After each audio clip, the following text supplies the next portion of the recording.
Assalamu alaikum. My name is Papatia and I am a publisher at HIJJAH Publishing. Welcome to our second annual book fest.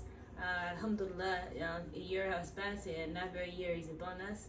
And welcome to our festival. We hope that you learn about new offers, about new books, and about tips to stock your books with other publishers and stockers, and also that you also win some books. Thank you for continuing to supporting us, and please tune in and share the video with people that you think might enjoy it. Happy festival. Thank you. Assalamu alaikum.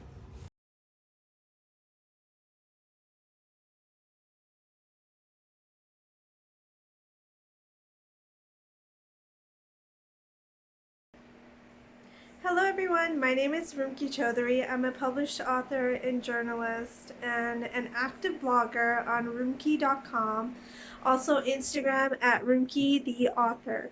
Today I'm going to give you some advice about editing. Edit, edit, edit, edit, edit, edit, edit, edit, edit, edit, edit. So, if you're going to go back and count as how many times I've actually said the word edit, that would be great practice for editing, because that's what writing is. That's the whole writing process. Basically, you're going to be editing your work from beginning to end over and over and over again. That's why I cannot stress the word edit enough, because that's actually what makes you a great author. A diligent author who doesn't rush his or her work is a great author. So, how do we edit? I mean, punctuation, grammar, all that is great. You know, if you have the knowledge, definitely use it. It's important. But how do you actually check for punctuation, grammar, sentence structuring, consistency, all these things? Step one would be read it out loud to yourself.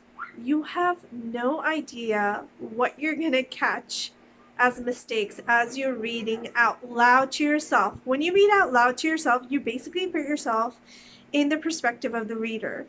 And that's what's going to help you edit your work the best way. So definitely read it out loud to yourself, no matter how silly it sounds. Secondly, don't just read it out loud to yourself, but as you're reading, make sure that you also catch the flow. So follow the flow of your text.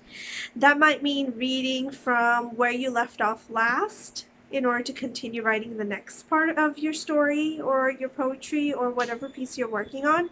It may also mean that you are basically writing from beginning to end again. So you're checking your work from beginning to end. Make sure you're reading it from the beginning and you're following the flow until the end. That's going to keep your work not only following a specific flow and not jumping from one part to another, just surprisingly, but it's also going to keep you consistent. So don't just read it out loud and follow the flow of your text in order to continue writing the next part of your story or whatever piece you're writing, but also keep consistent. How are you going to keep consistent in your writing? Well, if you're going to italicize a specific word, make sure that you are italicizing that word throughout the text. So don't just italicize this specific word in the first chapter and then you're using the word again in the next chapter and you decide, I'm going to capitalize it. So that's basically going to really mess up the flow of your story. So make sure you keep consistent with how you are actually writing specific words, how you're characterizing your characters. Sometimes it's easy to forget that your character has, for example, a crooked smile. If you feel like that's a really important part of the characteristic of your protagonist or of your villain of the story or whoever it is, whichever character it is, if you feel like it's an important quality for them to have a crooked smile, make sure you mention it again, because that's definitely going to help keep the flow of your story and keeping consistent. So when you're reading out loud to yourself, try to catch these small things. And last but not least, another important part of editing is to have a trusted group of individuals read your text and give you constructive criticism. It can be like a group of friends who are also writers. It can be family, relatives, friends, just people you trust, people you think, oh, I feel like they're going to give me an honest feedback. And getting an honest feedback is really important for you, because then you could think maybe these are the pieces that you can actually take in the feedback and implement it into your writing. So when it comes to editing, yes, grammar, punctuation, sentence structure is definitely important. But how do you keep all this? How do you keep check of it all? Always, always, always read out loud the text to yourself. Try to make sure you keep the flow going of the text by continuing the story and not just jumping to something completely surprisingly. And definitely keep consistent. And last but not least, take constructive criticism and feedback from a trusted group of individuals. I hope that these 4 points will help you in your writing. So, happy editing and happy writing. So Complicated is actually a rom-com about a feminist blogger and a masculinist blogger who go head-to-head, and then they're forced to work together. It's the winner of the Pacific Writers Award for Humor. It's also the winner of Honorable Mention New York Book Festival and the UK Wishing Bookshelf Awards for runner-up for Reader's Choice. I'm going to read to you just a little bit in the beginning. Chapter 1. He says, she says. The keyboard has replaced the pen as the mightier tool of weaponry against the sword, and who better to take full advantage of that than Julie Radcliffe? Her fingers galloped away at the keyboard with such passion that the electric sparks could easily have been mistaken for fireworks in a love affair. Of course, this passion thrived because of a personal quest, justice for women. Julie was a feminist, and her 500,101 Facebook fans who read her blog Independent Woman were all too familiar with her mission to abolish the he-man concept of women and sensibility while promoting the indestructible and modern-day power woman. And like any one of the thousands of bloggers, podcasters, and vloggers in the world, Julie had competition, or rather an arch-enemy. James Chopin was his name. Hi everyone, Rumki Chaudhary here, published author and journalist. Do check out rumki.com for writing advice and information about me and my work. Also follow me on Instagram at Rumki the author. I'm also on Facebook and Twitter. So I will be reading an excerpt from Unveiled, which is a collection of poetry written by me, Rumki Chaudhary, and it was published by Jarabi Kitabs Publishing. The publishing company and I don't profit from this. 100% of the profit goes to Rohingya refugees in Bangladesh via this charity called Restless Beings. So this is an excellent gift to give to someone in addition to giving to charity. It's a collection of poetry about women empowerment, and I will be reading an excerpt for you today. I hope you enjoy it. I am trapped within this whirlpool of delusions based on the conclusions created about me. You see, I am a girl, a woman, an elder. I am a daughter, a mother, a grandmother, a sister, an aunt, a daughter-in-law, a wife, living my life in a society where they want to believe, because of this thing on my head, I am limited, confined, constrained, restrained. I am barred, encaged, my personality buried in some grave, along with my emotions, intuitions, dreams, and imaginations. Yet, I see clearly the bigger picture, as should you. I am eloquent, elegant, intelligent, and creative. I am a student, teacher, lawyer, an engineer, a doctor, an artist, an author, a poet. I dare to dream of professions that you would never imagine for me. I dare to pursue with every emotion what your intuition could never perceive. I dare to scream, I am me. I am not you. I am one. You are too. There's only one of me and one of you.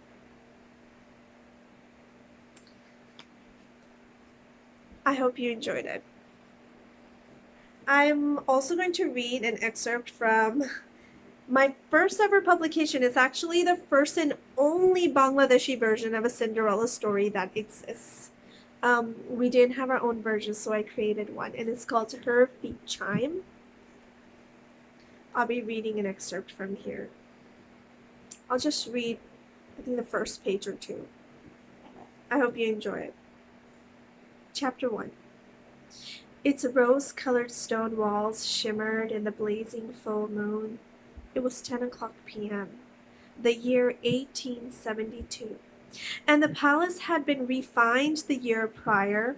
The entire roof formed a balcony, enticing one to reach it and aim to touch the sparkling stars or to dance to the tip-tap of raindrops. On top of the structure were a large dome and a gazebo. The dome was so massive that it seemed ready to fall off at any moment. As she gawked at it, Asha felt lightheaded. There seemed to be hundreds of luminous windows, and through each one she heard the blowing of bashis, strumming of ektaras, banging of dolls, and the tinkling of nupurs.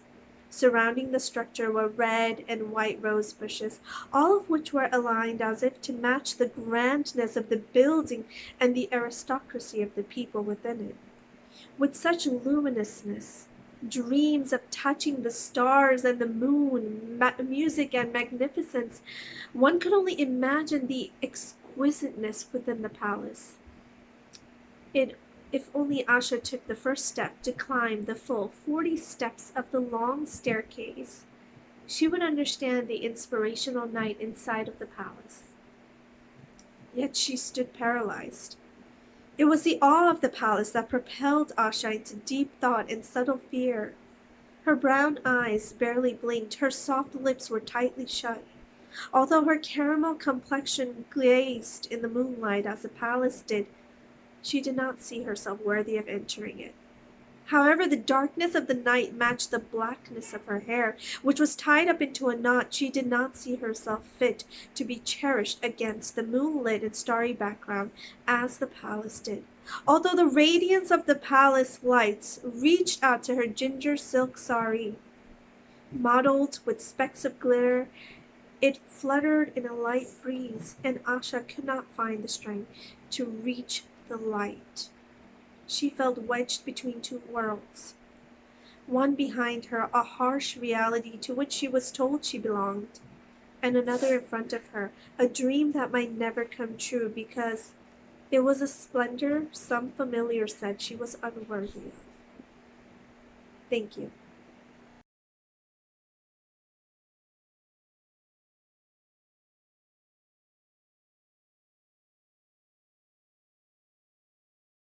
Assalamu alaikum everyone. I'm Farhan Khalid and welcome to the second annual DKP Book Fest. I hope everyone's staying healthy and still reading and or writing, inshallah. This has been an exciting year because I actually have published 2 books this year, although one of them isn't really a book. First up I have Halal Wealth, and this is a follow-up to my 2016 book, Open the Door to a Wealthier Life. And what prompted me to write this book is over the past year with the pandemic, it seems like a lot of people have gotten interested in investing, especially if you think about cryptocurrency and the whole GameStop fiasco, etc. But at the same time, I was worried that Muslims who are getting into investing are just kind of jumping on the bandwagon and they're investing in things without really taking a deep look at it to see is it even allowed according to Islamic principles or not. So what I'm trying to do with this book is teach people what are all of the different investment options out there, how do they work, and then to the best of my knowledge, is it haram or halal? And I give evidence from the Quran and Sunnah as well as different guidelines from IOFI, etc. Just hoping that people make the right decision and trying to remind people as well as myself that there's no barakah in wealth earned through haram means. So just trying to steer people clear of certain things that aren't really allowed and get them to invest in a way that will help them build wealth the halal way. The next book that I published, like I said, isn't exactly a book, but it's actually a journal, and I called it Remember Me and I Will Remember You. And it is hardcover. It is a nice soft matte finish, and it has 150 pages in here of cream-colored lined paper, so that way people can take their own notes. And as you'll notice from this, there's a Quran passage on each page. And what prompted me to make this is that I used to read the Quran every day, and I would just use a normal notebook and just make my own notes. And I wanted just something nice, people who are into journaling, where they could record their thoughts and notes as they read a verse. Maybe it resonates with them, or there's just some sort of meaning that they find in it, and they can jot it down. Or it could even be used as like a gratitude journal or a personal diary. So I just wanted some sort of a nice journal that Muslims could use. And even if they aren't journaling on a regular basis, they could just open it up, and the verse they read, who knows, it might have some application to their lives or something that they're experiencing at this current time. Essentially, the verses that I selected in here are a compilation of my favorite verses. So I am hoping that people enjoy this, they find it enlightening, perhaps comforting, and that it encourages them to write out their own thoughts and feelings as well based on what they read.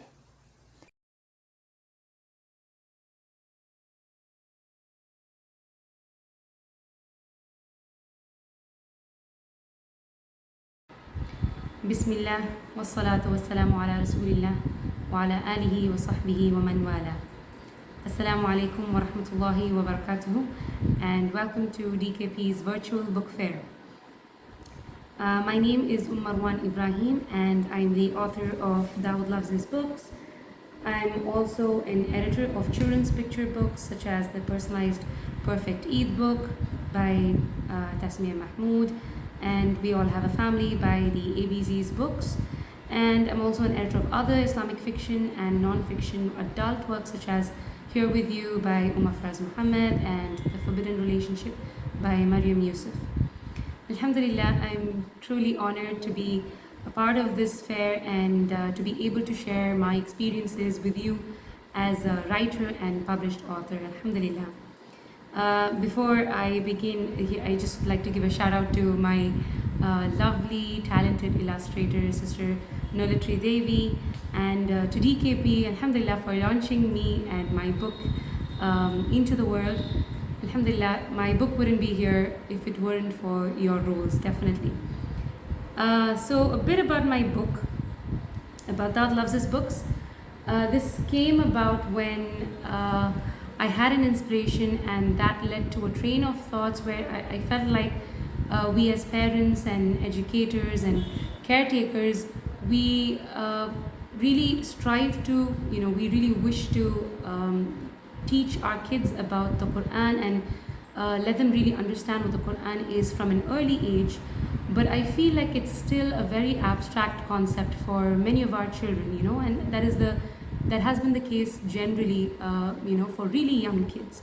So this book is meant for 3 to 5 year olds, and you'd find that there are lots of stories and dialogues. The entire book is actually in a rhyme form, and so it's catchy to listen to, and there are lots of colorful illustrations, alhamdulillah. So it's really catchy, eye-catching as well, right? Alhamdulillah. So by the end of the story, my idea is that the kids, not only do they have fun listening to the story, but they also get an understanding of what the Quran actually is, and who it's from, and why it's so special in our lives, as Muslims, and who Allah is as well, and I would say, if I may say so myself, that would be the unique selling point of my book. As you can see, the page where the mother reads Surah Al-Ikhlas, she recites it, and then there's a little poem, again in rhyme form, about Surah Al-Ikhlas. So whatever the child would need to know about Allah as well, is mentioned in that one page. So I feel that this would be really attractive for the kids, and it would be effective. It would sort of fulfill the intention that I had initially, inshallah. And when I wanted to publish this book, I wanted it to be engaging, and I wanted to really just pull the kids into the content of the book without them, feeling like as if they are really studying or learning something actively. And for that, I used two methods. One is right at the end of the story, there's a page on discussions. It says let's talk, and it's basically a discussions page where it would sort of get the kids to think a bit. It would open the floor for discussion for the really young kids. So you could see that there's one of the questions is, did you find the Arabic letters and alphabets that were or words that were hidden in the story? So along the pages there are these words in Arabic and certain letters which are just there randomly, seemingly random, but they fit in well with the pictures, and so that it would help them identify and recognize these letters, because the Arabic language, obviously, as we know, is a prerequisite to knowing or reciting the Quran. Knowing the Arabic language is a prerequisite. So this is a very subtle way of getting them to really begin their journey with the Arabic language as well. And so that was number one. And the other method that I used was a QR code at the end, right after the discussions page, where the kids can just scan it, the parents can scan it for them, and you'd have this a printable PDF that you have, and you can just print it, and it's filled with activities. Basically, it's a very simple a set of sheets, activity sheets, which the kids can do so that it reviews the concepts that they took in from the book, and it's meant to be in a very fun and non-structured manner. So alhamdulillah, that was a little about my book. Moving on, I as an author and editor of children's picture books, I have 5 tips for the budding authors out there, inshallah. Number 1 would be to storyboard your manuscript. And when we say storyboard, what we mean is it's basically referring to a visual representation of the entire book in the sequence that it's supposed to come. So basically you have a visual representation of the order of the pages and the texts, and which text goes in which page, and the sequence as well. And the advantage of storyboarding your manuscript is that you know which text goes where and which picture goes where, so that they all flow well and they don't clash. So for example, if you have a sentence which says this is Hamida, and the very next sentence is she has a friend named Mariam, let's say, then you would know to not to put both the sentences in the same page with both the characters illustrated in the same page, because what would happen is it'll get confusing as to for the kids to really, for the readers to know which one is Hamida and which one is Mariam. So you'd know to separate the sentences, keep them in 2 different pages, and introduce the characters in those respective pages. So that's point number 1. My second point would be to cater the language and the amount of text to the target audience. So if you have a very young aged audience, you would want to limit your sentences. You don't want it to be too many sentences in a single page. A few sentences or a few lines in each page would be more effective. So this would be number 2. My third point would be for yourself to give at least 2 weeks time after you're done with your manuscript. So you feel like you finished your manuscript and you're happy with it for now. Step away from it and come back to it after two weeks at least. So what that will give you is, it'll give you some time to sort of even think about it in between without actually actively working on it. And it would give you time away from the manuscript, so that when you do come back to it, you come back to it with fresh eyes. And with fresh eyes, you have a fresher perspective. and you'd be able to get more self-editing and more quality self-editing done at that time. Point number 4 would be is basically a tip, I could say, and it works out very well for myself, is that when you are self-editing, one way to do it is to read backwards. In the sense, I don't mean like backwards for each word, but the pages, you come backwards so that you could catch the grammar and spelling and any other typos that you have made, those sort of inconsistencies. It would be more effective for you to catch them, because what happens when we go from start to finish is our mind reads it sometimes before our eyes do, right? So we may be prone to missing certain errors. So when we go backwards, from the last page to the front, we don't have that flow, and so it's easier for us to catch errors. And my final point, number 5, would be for you to be open to making changes to the plot or to the story or any ideas that come to either your mind or your editors. When you do get an editor working on your book, then please be open to changes that could enhance the quality and enhance the functionality and the effectiveness of your book, inshallah. I know it may be a little tough to actually sometimes a little tough to actually let go of the ideas that you had and adopt new ones, but if it's going to help in the effectiveness and the quality of the book, then that will be what's best for the book, inshallah. So I hope that helps, inshallah, and I wish all the best to all the upcoming authors out there. And if you're a parent or an educator or a guardian, then do check out Dawood Loves His Books, inshallah. The links are there on my bio in Instagram. And I think that's about it, inshallah. So feel free to get in touch with me if you just want to discuss about authoring a book, or if you want to ask me any questions, or if you'd like to get in touch with me for editing services, inshallah. So alhamdulillah, jazakumullah khair for attending. Assalamu alaikum wa rahmatullahi wa barakatuh.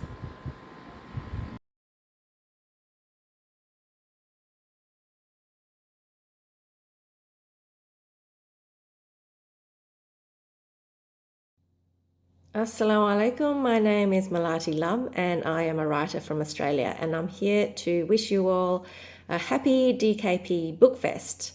Later on, as part of the Bookfest, I will be appearing on a panel with the Queen of DKP, HIJJAH, and also amazing author Sahar Abdulaziz, and we will be talking about lots of things, including the trials and tribulations of publishing, and lots of other writer-related stuff. So please check that out as part of the Bookfest. But before I go, I'd like to tell you about my latest release, which is this one.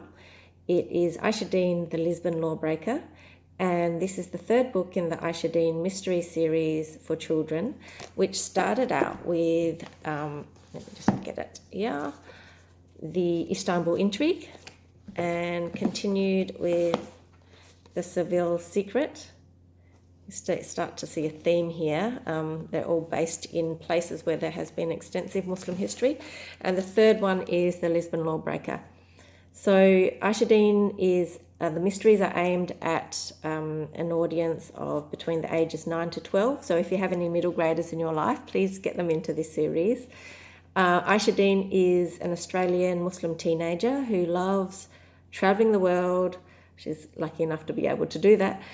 She travels the world. She loves eating all the food and learning about the history and culture of the people, but also loves solving mysteries. So she does tend to get herself into a little bit of trouble along the way, but that's where you'll have to read on and figure out how she gets herself into those situations and out of those situations as well.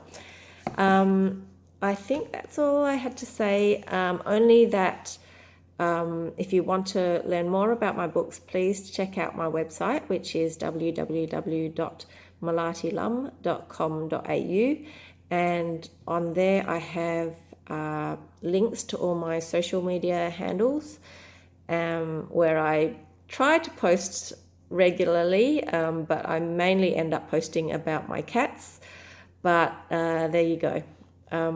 looking forward to seeing you on those platforms if you do end up going there. But anyway, wishing you all a happy book fest, and I hope you enjoy the book fest, and thank you for listening. Assalamu alaikum.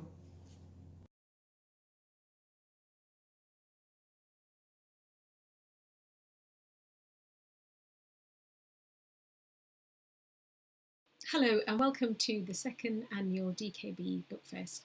My name is Farhat Amin and I'm just going to be telling you about a new book that I have published. It's called Smart Single Muslimah.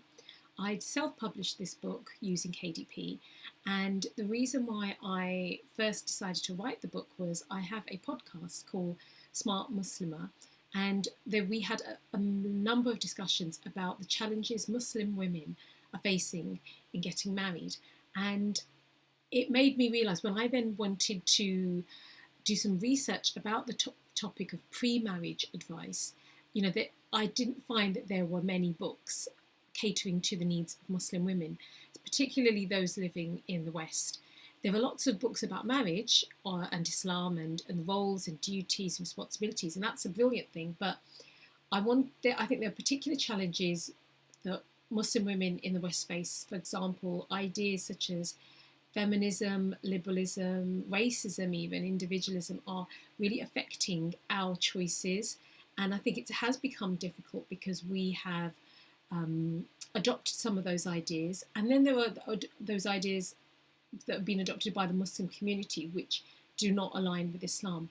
So I really just explore all of these challenges and give a lot of practical advice to Muslim women. So type of questions you should ask, how do you find a spouse online? Because a lot of women are using dating apps, but there's a lot of heartbreak involved in them, and really sometimes being the experience of you feel like you're a product on sale.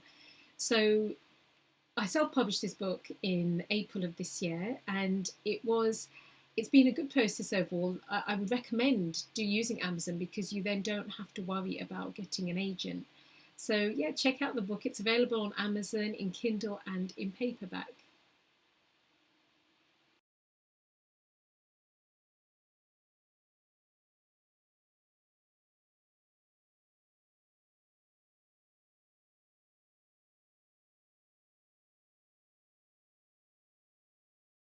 Welcome to the second annual book fair. My name is Mutia Badruddin.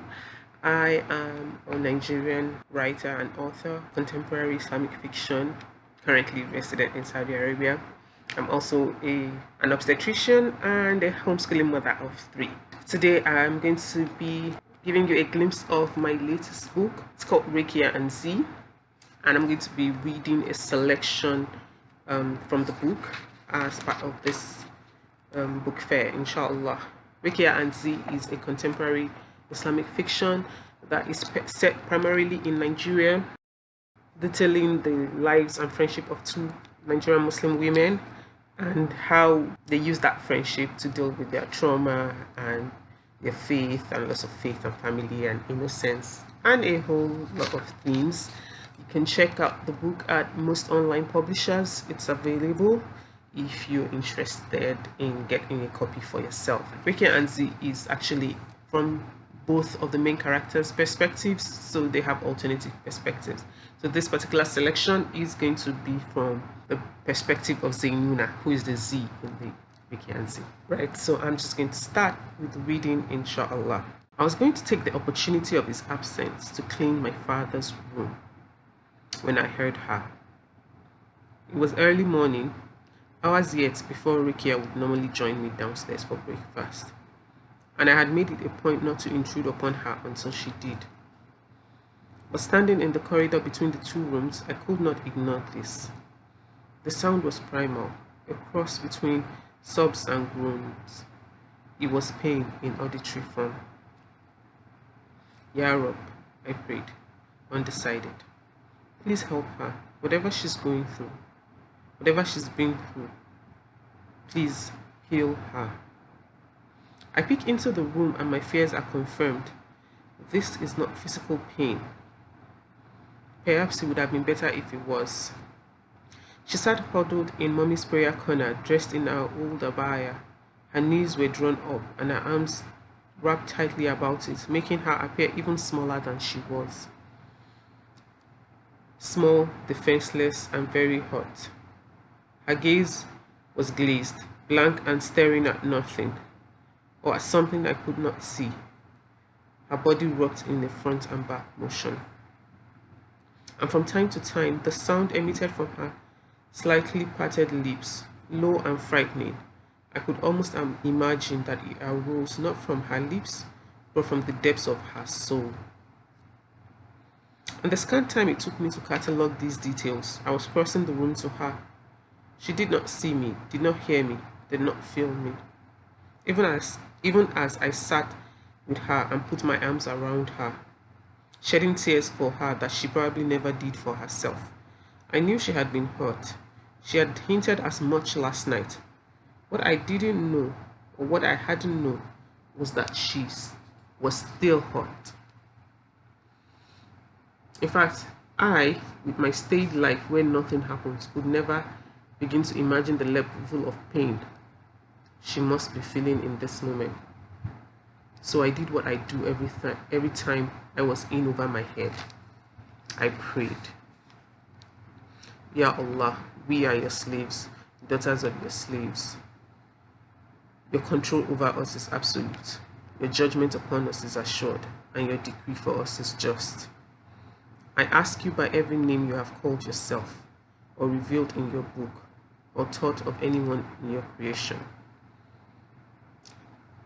or the names you have kept from yourself from the knowledge of the unseen, that you make the Quran the spring for our hearts, and the light for our chest, and the banishment of our sadness, and the relief from our distress.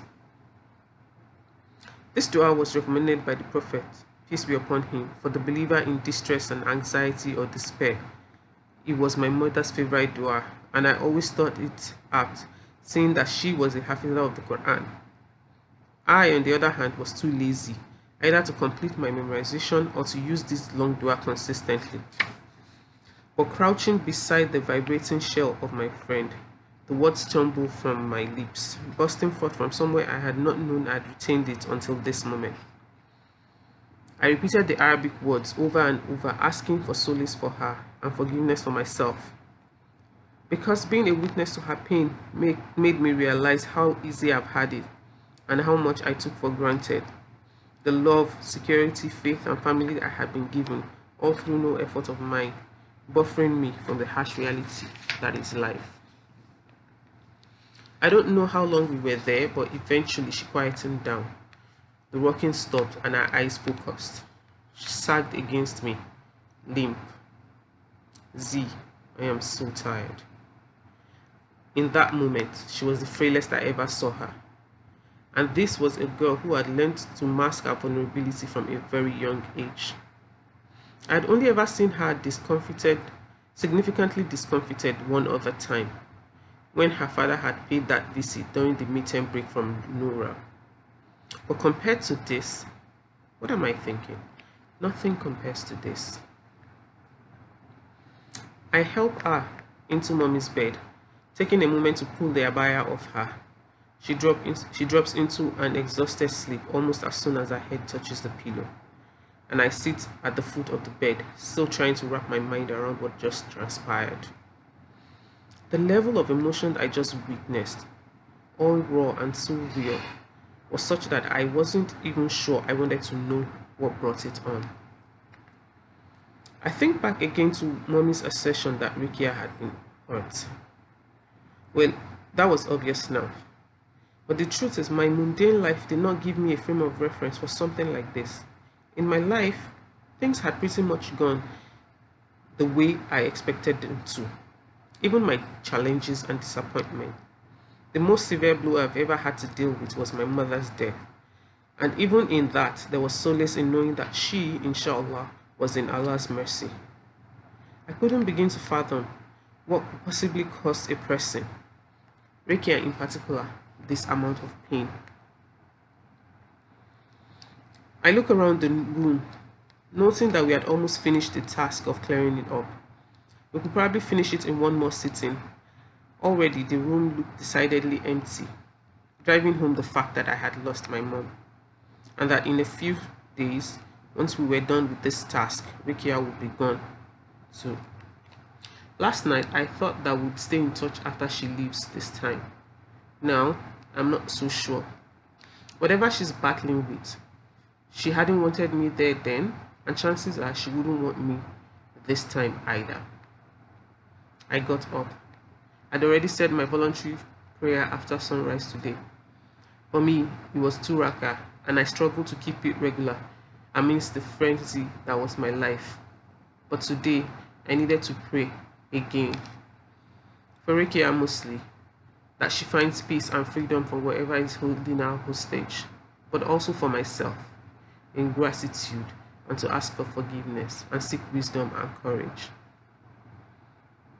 When Rekia finally comes down, it is past noon, and I had checked on her earlier and she'd still been asleep. Deciding not to wake her, I went through the downstairs rooms, cataloging anything of Mommy's that I came across. When I heard her go into the kitchen, I sighed, still unsure how or even if I should address what had happened this morning. Not only would she hate that I had witnessed her in such a vulnerable state, I really did not want to test the fragile strains of whatever new relationship we were just building. Also, I feel so out of my depth in the face of such an emotional display from her of all people. Hey, assalamu alaikum, did you sleep well?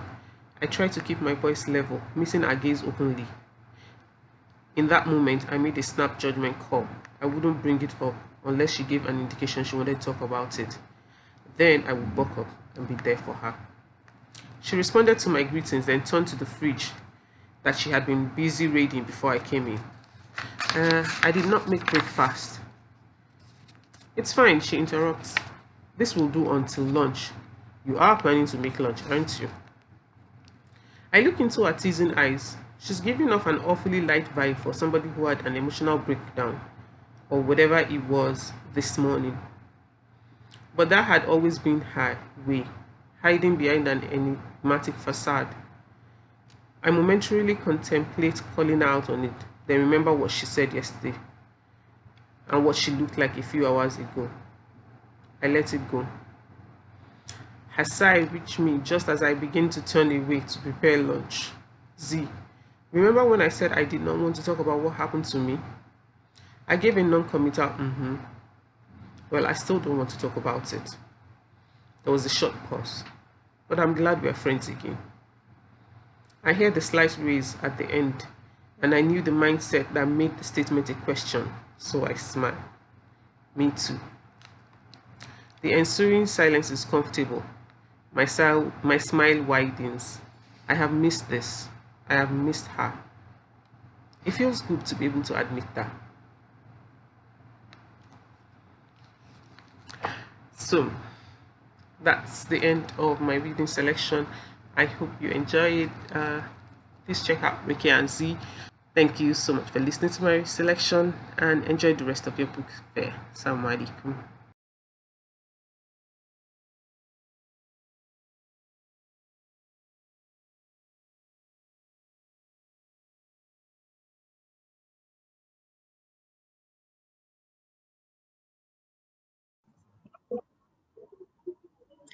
Assalamu alaikum wa rahmatullahi wa barakatuh. Welcome to DKP's second annual book festival. Alhamdulillah. I am Umar Faraz Muhammad, author of Here With You, an Islamic realistic fiction, an Islamic book reviewer, a freelance graphic designer, and a Quran life coach at Redefine Muslim Coaching. Alhamdulillah. I'm an Indian mother of three settled in the Emirates. Alhamdulillah. So I have written Here With You. It's an Islamic realistic fiction, and it's based on the relationship between a mother-in-law, daughter-in-law, and the man who binds them both. So basically, the reason why I wrote this book is so that I wanted to give a representation of myself, of my community, of my culture, And I wanted to tackle the issue of the relationship that exists between a mother-in-law and a daughter-in-law. And I believe that this is a universal universal issue that keeps happening in everyone's life, alhamdulillah. So what's unique about this book is that I have written it from a first person's point of view, and it comes from with 3 different characters. So each of the character has a chapter that's dedicated to them, and that's coming from their point of view. So Salma has her point of view. She's the daughter-in-law. Faisal, who's the husband/son, he has his point of view, and then we have Fatma, who is the mother-in-law. She has her point of view. Alhamdulillah, alhamdulillah, the audience, the readers, they have come up with really great reviews. They say that this book gives them positivity, it gives them hope, it gives them relatability, because they can really relate to the book, especially those who are coming from the Indian subcontinent and even Pakistani subcontinent, that they're able to relate to whatever it is that the daughter-in-law is going through, and whatever it is the mother-in-law is going through as well. So alhamdulillah for that, alhamdulillah. My suggestion that if you're wanting to write, my suggestion is that first of all, just start writing. When you keep thinking and overthinking, it just gets caught in the noise, So just start writing, and inshallah, you will begin. And always start with a takeaway of the book. So when you have an idea for your book, what is the takeaway that you want, the message that you want your readers to have by the end of the book? Start with that, and then slowly start building the chapter. How I worked with you is basically, I knew what the takeaway was, so I wrote the takeaway, and I knew that the book is going to have 30 chapters. So I divided 30 chapters, like I divided into tabular form, and I wrote each chapter, like chapter 1, and then I wrote just one sentence gist of what would happen in that particular chapter. So I did this for each chapters. So by the end of that single draft, I had one line gist of what would happen in each chapter. And then slowly I started building each chapter. So one line became one paragraph, and then it became a couple of scenes, and then alhamdulillah, it just panned out. I personally am not a detailed planner. I don't outline the whole thing. I have a very basic outline, like how I said right now. But after that, what I really do is just sit and start writing and see where it goes. So alhamdulillah, that would be my tip. Just say your Bismillah, pray istikhara, and begin writing. Alhamdulillah. I'm really happy to see you here. Inshallah, I hope that you get a chance to read here with you. Inshallah, let me know whenever you read. Let me know how it goes for you. Alhamdulillah. You can get it at DKP, and I'm always available at Facebook and Instagram, so you can contact me there. Jazakumullah khairan. Assalamu alaikum wa rahmatullahi wa barakatuh.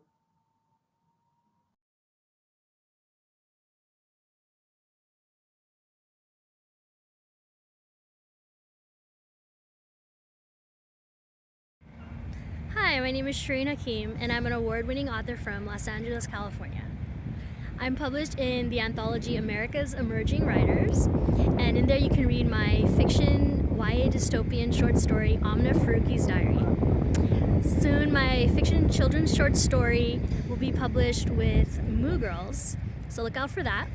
Currently, I'm a top-rated reviewer with NetGalley. I've written for Book Riot and We Need Diverse Books. So I just want to say welcome to the second annual Jarabi Kitab Publishing Book Fest. Thanks.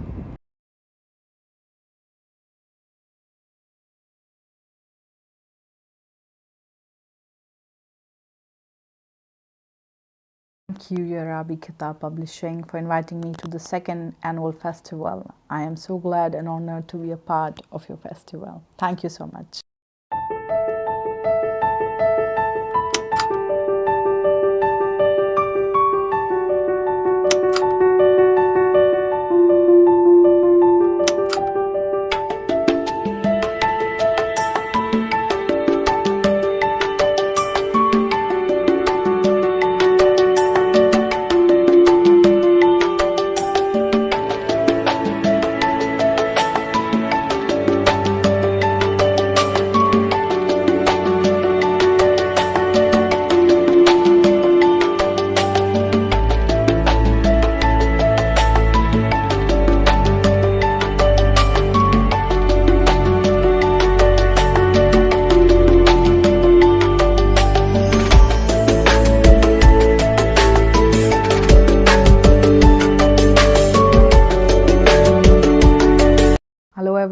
Assalamu alaikum. I am Sana Khan. I am a motivational speaker and a writer, and currently I'm writing my first novel. I haven't named it yet, but it's a fantasy fiction which is dealing with the other side of the world of the jinns. How do they think? What do they eat? How do they sleep? And just imagination of the world on their side. So I'm excited for my book, and I hope it will come out, inshallah, beginning of the next year. And apart from it, I like to do a lot of things. I like to cook, I like to eat, I like to blog about food, my food plates, and I'm right now into healthy eating, so I'm trying to share more healthy and clean recipes as well in one of my Instagram accounts, if some of you know me. And I have a show where I interview authors and I promote their work and promote their book, and I feel that as a Muslim woman and the Muslim authors, our work is not as much promoted in the media as much our presence is.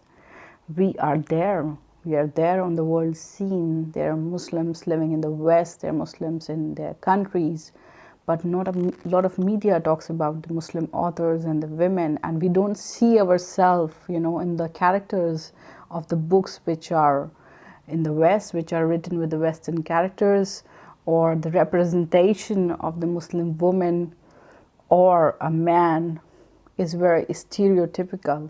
So it is very important to write your own books. It is very important to have your own narrative, because right now, since I'm exposed to, mashallah, so many women authors from different countries and coming from different cultures, I love reading their work. I love knowing about what's happening on their side of the world, and the characters I can relate with. And it's also a legacy that you're leaving for the next generation of the Muslims which are being raised in the West, that you leave a legacy for them, what they are going to read. Okay, this book is, I can relate to this book, I can see myself in those books. And as some reader and also a person who is interviewing authors, I have some tips or advices for the authors that never ever stop promoting your book. I mean, not everyone in the world knows about your book, and your book is important. It has important message, and you need to always keep promoting yourself, keep promoting your work and your books. Whenever it came out, even if it was 5 years before or 10 years before or 2 years before, after some time, just keep talking about your book on your blog or Instagram. Introduce your characters to the world, make an interest about them, that people, are curious to read about your characters and the story and the punchlines, what's happening in your book. And another thing, if you're a first-time author, just don't stop at first book. I see a lot of authors which have started or written their first book, and then I do not know what happened. They get overwhelmed with the journey and they gave up. I haven't seen a second book coming out, or they just gave up on the way. So please start working on your second book. I mean, you are author for the entire life, not just for one book. And people, they like to read books from people who are consistent, who are writing, who are coming back to it, So that's my advice to first-time authors, that, once you're writing your book, once you're finished, think about your next story, next book. It's an entire process, or it's a journey, Once you're author, you can't stop at that, Just keep continuing your journey, and you know where I am, where to find me. If you want me to help you promote your books and talk about them, we will on my show and channel. And see you on the other side. Take care. Bye.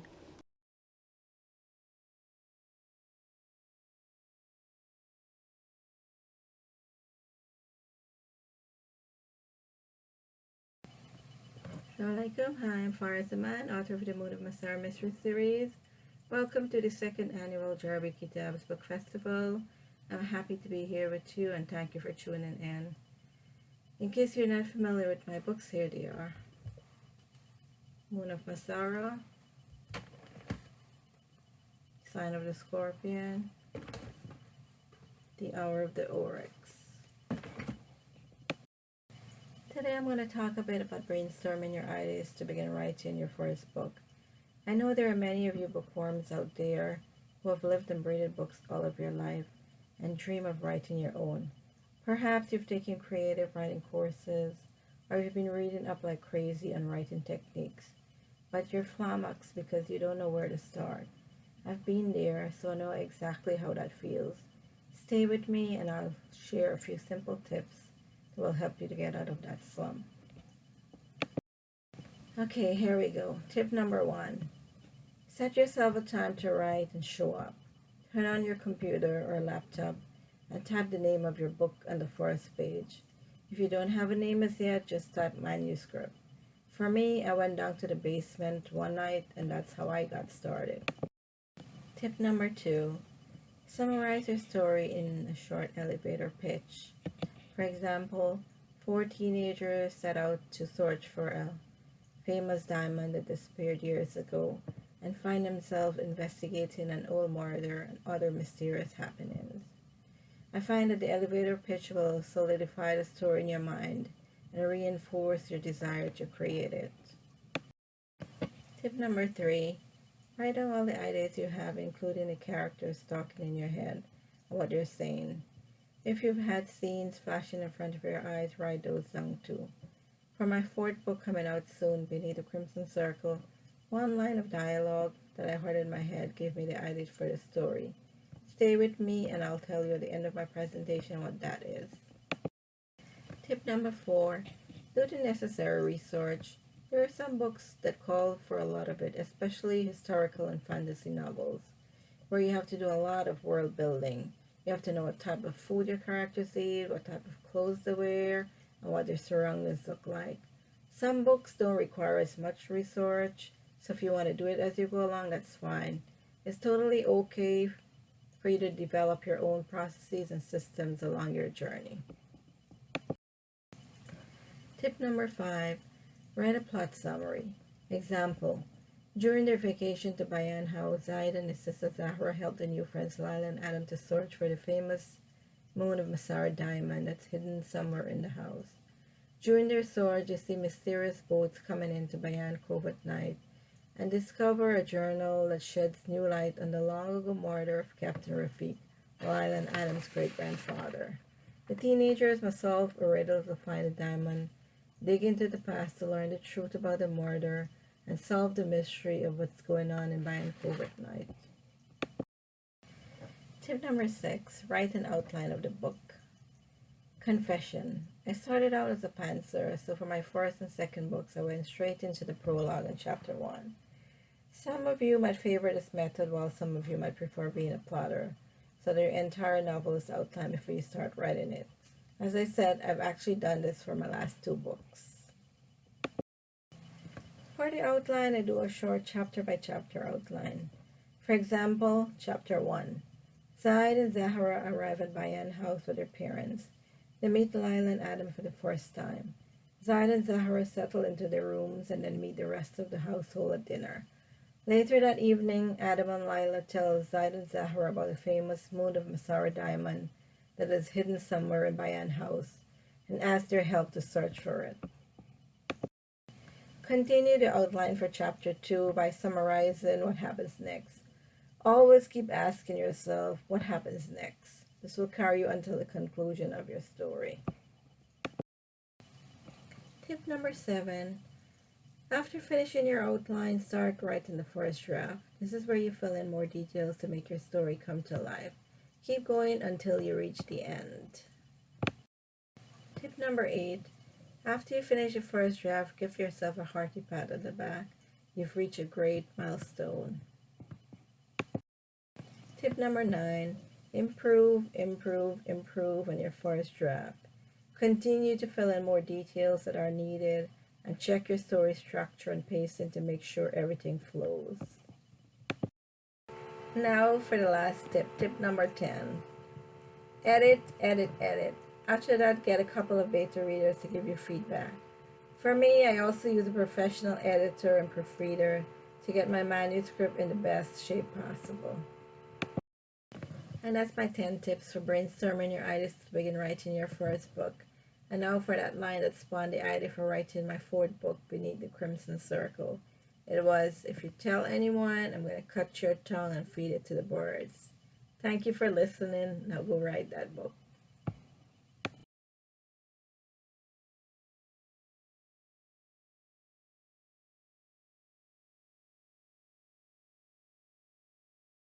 Assalamu alaikum, my name is Amina Rahman and welcome to the second annual book festival.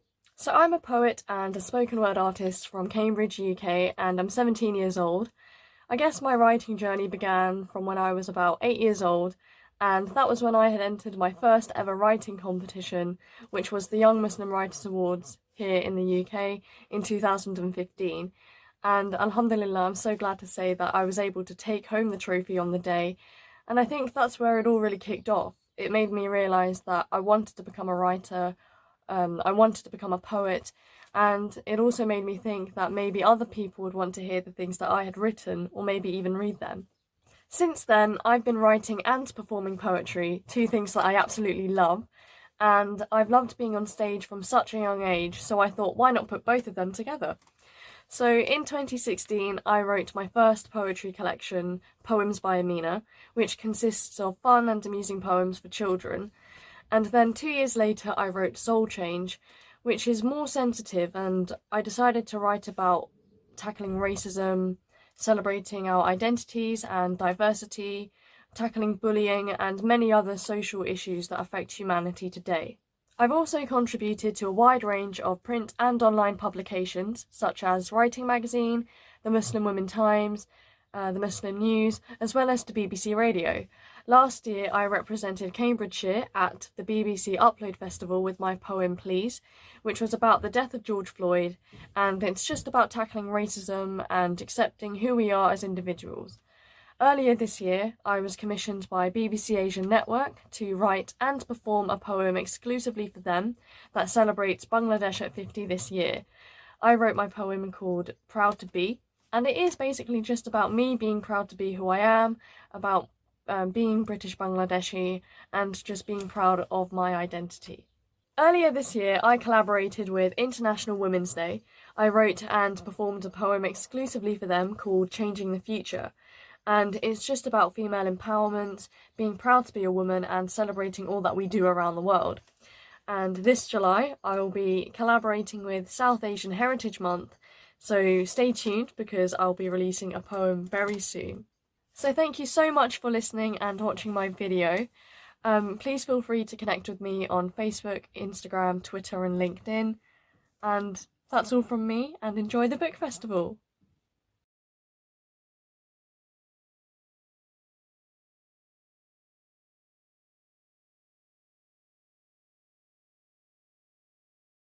Assalamu alaikum rahmatullahi wa barakatuh. Welcome to the second annual DKB Book Fest.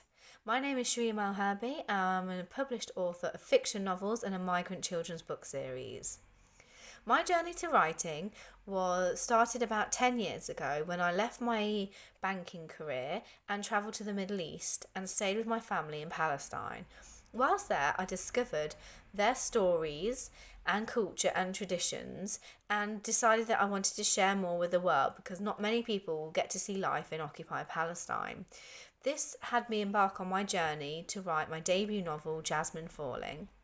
It wasn't easy when I approached UK literary agents and publishers because I was asked to change my character's heritage, and also that the literary agents were unsure of my audience, which I assumed at the time were because the book was Muslim fiction. So I decided to embark on self-publishing, and I self-published Jasmine Falling back in 2015, and it became one of the top 10 books representing Muslims in literature and one of the top 20 best books by Muslim women on Goodreads.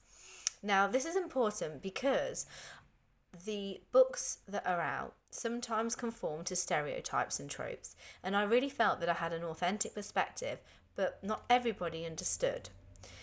The reason that authentic perspectives in Muslim literature are so important is because if we have a look as far back as the 70s and beyond, and look at Orientalism and how the West frames the East, and particularly Islam, then we find that we have stereotypes and tropes that are reinforced not only through media, films, programs, but also books. And I wanted to change this. The Islam and the Muslim fiction that I was reading didn't reflect my experiences. So there's a gap in the market to explore these in a more authentic, fresh way. And a platform of self-publishing allows us to get our work out there without the traditional use of gatekeepers.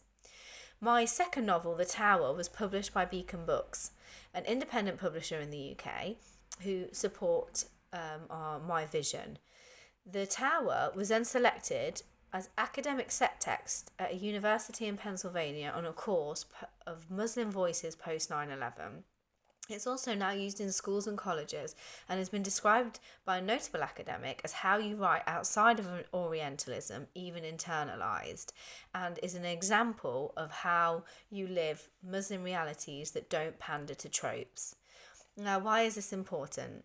When you look at books or films or classic films and children's books that you loved when you were younger, these really define that period of time. And what I want to do, and what I support other writers to do, is to write fiction that is truly reflective of how you see the world, regardless of how it might be perceived initially in the world. So I continued this trend with my children's books. The Girl Who Slept Under the Moon has recently been published and looks at a girl who has moved from the Middle East to the UK and to use her difference to celebrate and to share, both to educate and inspire young children to share their stories and their differences and to use them as a catalyst for good. I truly believe that with more diversity, more voices, more books, that we can make the world a kinder and more understanding place. To really understand each other, then fiction is a great use of this. It can stoke empathy, emotions, it can allow you to see into different worlds without even leaving your house. So I really support book fairs like this one that aim to get voices out that might be overlooked by publishers who are looking for mainstream work. I would also encourage us not to pigeonhole ourselves. My books and many other Muslim fiction books I've wrote are written for a wider audience. If we look at classics like Jane Eyre, the Bronte sisters, all their work is steeped in Christian theology, which has not made their audience smaller. So I believe by adding the spirituality in Muslim fiction, that it just enhances the experience of the reader to really understand how we make decisions and how we view life through this lens. So what I would encourage is to read widely, outside of your comfort zone. Look for authors that may not be on the traditional platforms. And when you do read books, consider if they're reinforcing something that's positive or reinforcing something that tends to be an age-old stereotype, because these will be really important, especially as we go forward and give our new perspectives. I hope this helps.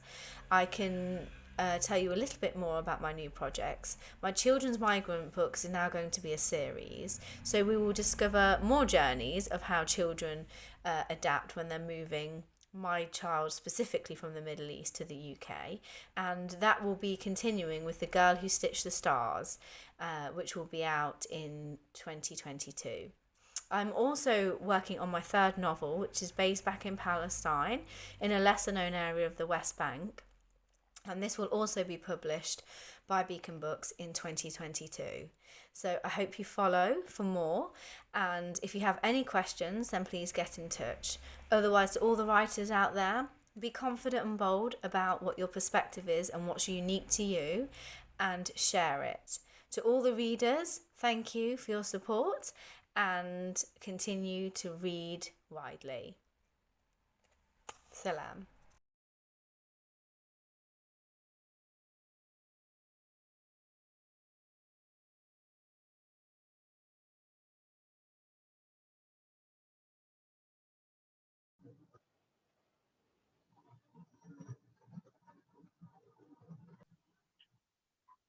Okay. Welcome to the second annual book festival by DKP. Today we have season offers with us, and we're going to be talking about book publishing, the ups and downs, anything I can share with us. So we have Sarah Abdulaziz and we have Melody Lum. So I'm just going to introduce them and then go to the question, inshallah. So um, So Melody Lum is has a background in criminal law, and she has prosecuted a wide range of serious offenses. She's an Australian, Malay, Chinese, Muslim woman who loves getting lost in a good book. Um, she equally loves exploring a new country and learn about the people, the food, and the culture. Let me know if you can't hear me. Melody hopes that through her books you can learn about diverse characters. She has cats and she lives in Australia with her family. About Sarah, Sarah lives here in the U.S. with me, but she's in another state. She's an author of a suspense writer. Of books. She writes suspense and thrillers. I'm sorry, I'm getting nervous. I don't know why. I shouldn't be nervous. Anyway, she has a lot of awards that she won, but you can check it out on the Amazon page. So we're gonna go straight through it. So my first question to you. So since we're talking about marketing, do you think that there's a special way to market books? Because book sales are kind of hard to bring in, and you have to try so many things. So who wants to go first?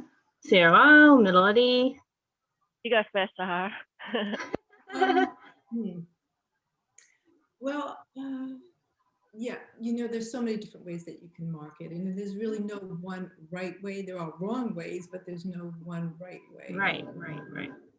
I think the most important thing to do is when you're marketing is to stay as authentic to your brand, your author brand as possible, without being a hard sell. Nobody wants to be hard sold, thing. Nobody wants to be harassed into buying anything. Right.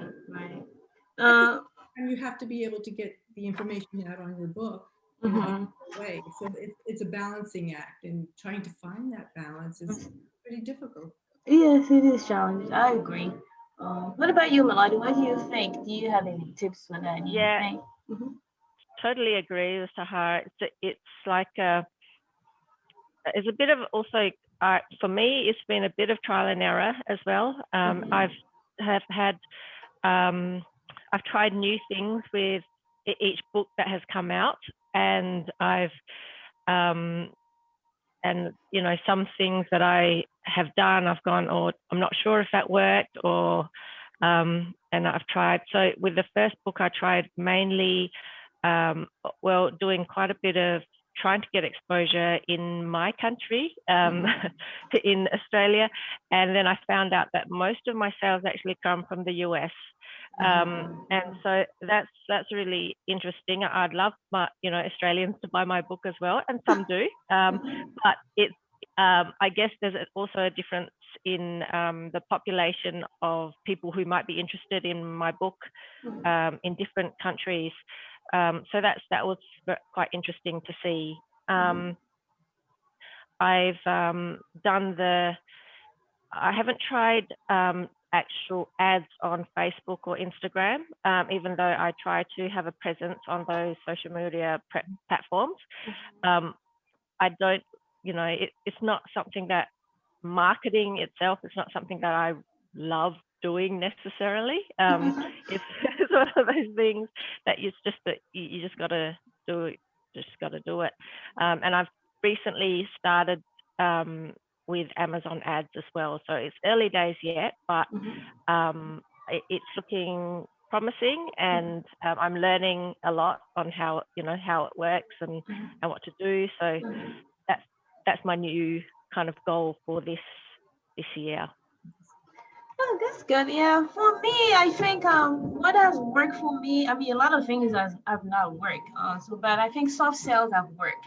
Like, when you do a lot of collaborations, it's not really an selling a selling post per se, but it's something that promotes something else, like maybe a blog post or collaboration and stuff like that. Giveaways. Sometimes they can flop, because sometimes people are just waiting for just the book to win the book, and the odds of that are very tiny. I mean, very small. If like 1,000 people are applying, uh, entering the contest, so sometimes the giveaway works, sometimes it don't. So you can't really tell, but a lot of times, I think also it comes down to risk.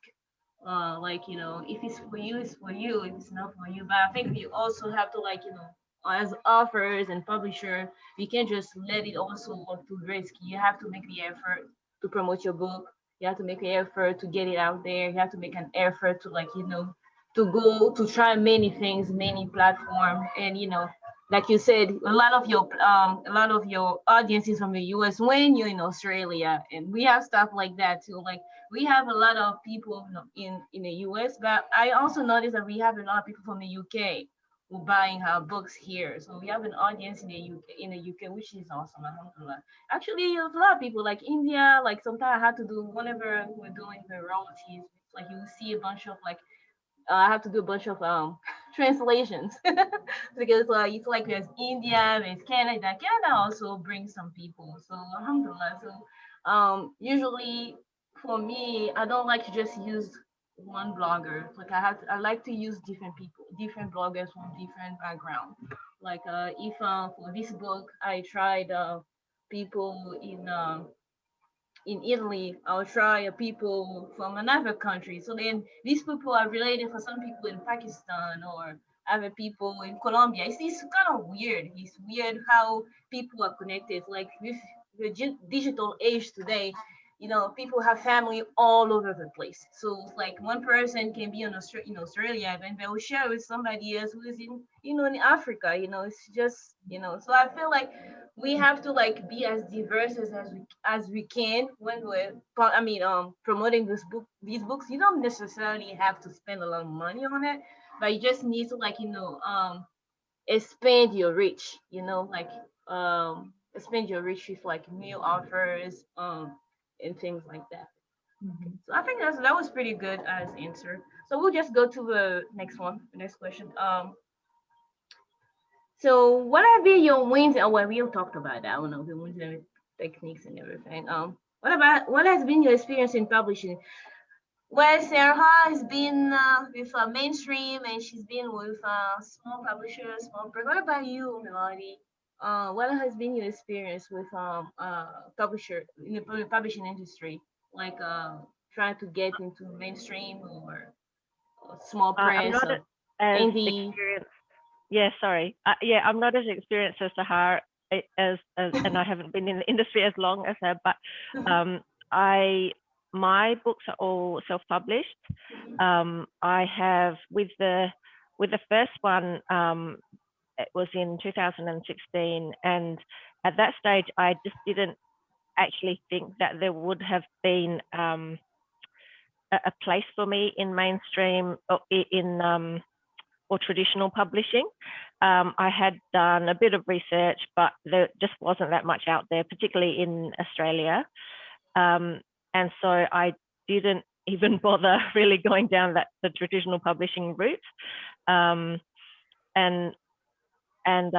So I went with the self-publishing, and because I'm in the series, it's pretty difficult to then swap from indie publishing in a particular series to traditional. Although I did with the second, I did submit it to various publishers, and I got some interest from one of the big publishers in Australia, but then eventually this wasn't what they were looking for. HIJJAH is more, as you know, it's pretty much, for me, it was, I wanted there to be some entertaining stories for young people, but not necessarily hard hitting, but just more entertainment and fun for that age group. And I think at that time that there wasn't that, the traditional publishers were looking for more hard-hitting stuff and more like deep emotional identity issues and all that kind of thing. And Aisha Dean doesn't really have those identity issues. She's very comfortable in her role as a Muslim, and she just does her thing. So it wasn't what they were looking for at that time. And so with the third book, I didn't bother trying really to go the traditional publishing route. But I do think there is a space now. Like, I think in the last few years, things have changed. We see traditional publishers picking up a lot more Muslim authors and, books with Muslim protagonists, which is really, really interesting and really lovely to see. Yeah, I agree. I think that there wasn't, years ago, there really wasn't a lot of space made for a variety of different voices and stories. I think it's changing, not enough, not fast enough, but certainly it's changing. I know for myself, I have a mixed portfolio. I have some that are self-published, primarily because I wanted to keep the control, and then some with publishing houses, right? But you're right, with the series, you can't just in the middle of the series go into a publishing house. Once it's very difficult to do, and vice versa. I mean, I have one book that started out with a publisher, and then they just wanted the book as a one and done, and I thought it was going to be a one and done, and then I decided I have more of the story that I want to work on. And so book 2 came, but they stayed one and done. And so that left me with the decision, do I indie publish it or try to find another publisher for it? So then, you have to constantly weigh these things out, and what's the pros and cons of doing that, right? But I was just going to say that I think it's really wonderful to be able to have a diversity in what you pick. I think that, you don't have to stay all indie or all traditional publishing or all. I think it's great to have a nice mixture. It's a stronger portfolio for an author. Yeah, I agree because even though I publish book, I also write them, and I also contribute to anthologies, with other publishers. So I try to do a lot of, like if somebody requests, hey, do you want to contribute to our anthology? Oh, sure, why not? It gets my name a little more out there. It's more of a marketing effort also, I think, because we have one book published by a South African publisher right now. So which is good, so it's like, it gets your name in South Africa, we know that it's like, it's not a lot of work, it's just, you just wrote a little bit, and then some people in South Africa will know you and they'll check out your other books. So I think it's you can't really put yourself only in one box. You should just, like you say, you should diversify your portfolio, and that's how I see publishing, like an investment. Like if you don't put all your eggs in one basket, you have more chance of not breaking those eggs. It's everywhere. It's a little scattered, and they'll add a little everywhere, and then it's good. It also teaches you a lot about the business. I mean, because if you're primarily writing books and the publisher is taking care of making sure that an editor is provided, a proofer is provided, a cover design, that's fantastic. When you have to publish yourself, you get to see how the business works from the inside out, and it gives you a different perspective. And I think it also helps when you're developing your story, because you know that you need to be able to write your story in such a way that you can still keep it commercial. And unfortunately, that's a part of what we do, is to make sure that it has a life outside of our typewriter. Right. And you learn. It's a learning process, and you learn a lot. You're on both hands of a thing of the industry. Like as a writer, you see what it is, and as a publisher, you see how, with work you have a publisher, you see how it is. What do you think? Melody, it's like I feel like you learn. You learn from all of these people also, like in marketing, in writing, in editing, and there's a lot of mistake made in the process, and you try to avoid it when you're doing it yourself again. Like, okay, you know what? Last time I did this, and I can't do that right now. I have to be careful with the next book that this doesn't happen, and that I save more money, because at the beginning you will lose money. You will lose money when you're doing a lot of these things. So which is a good thing. Anyway, I think I'm gonna table this question now and move on to the next one. So, any upcoming works? Any upcoming works for you? Are you writing anything? Are you doing anything right now? Or are you taking a pause, a break? You want to go, Sahari? I'm trying to finish the 4th book in the Abernathy and Crane series. I love it. Yeah, I'm happy about that. Oh, that's awesome. Can we know the name of it, the title of it, or not yet? It's going to be called Forever Friends. Oh, that is cute. So the first one is Unlikely Friends. Uh-huh. Devoted Friends.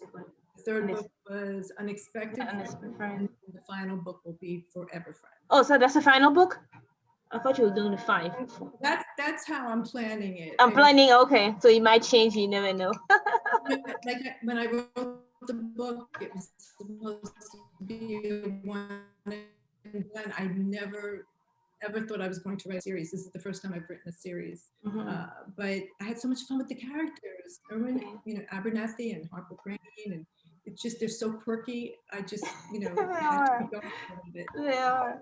Has it been easier to market it because they're so bookish and so so friendly? Has it been easier? It absolutely is. I mean, the other works that I do are very hard hitting, and topics are sometimes extremely dark.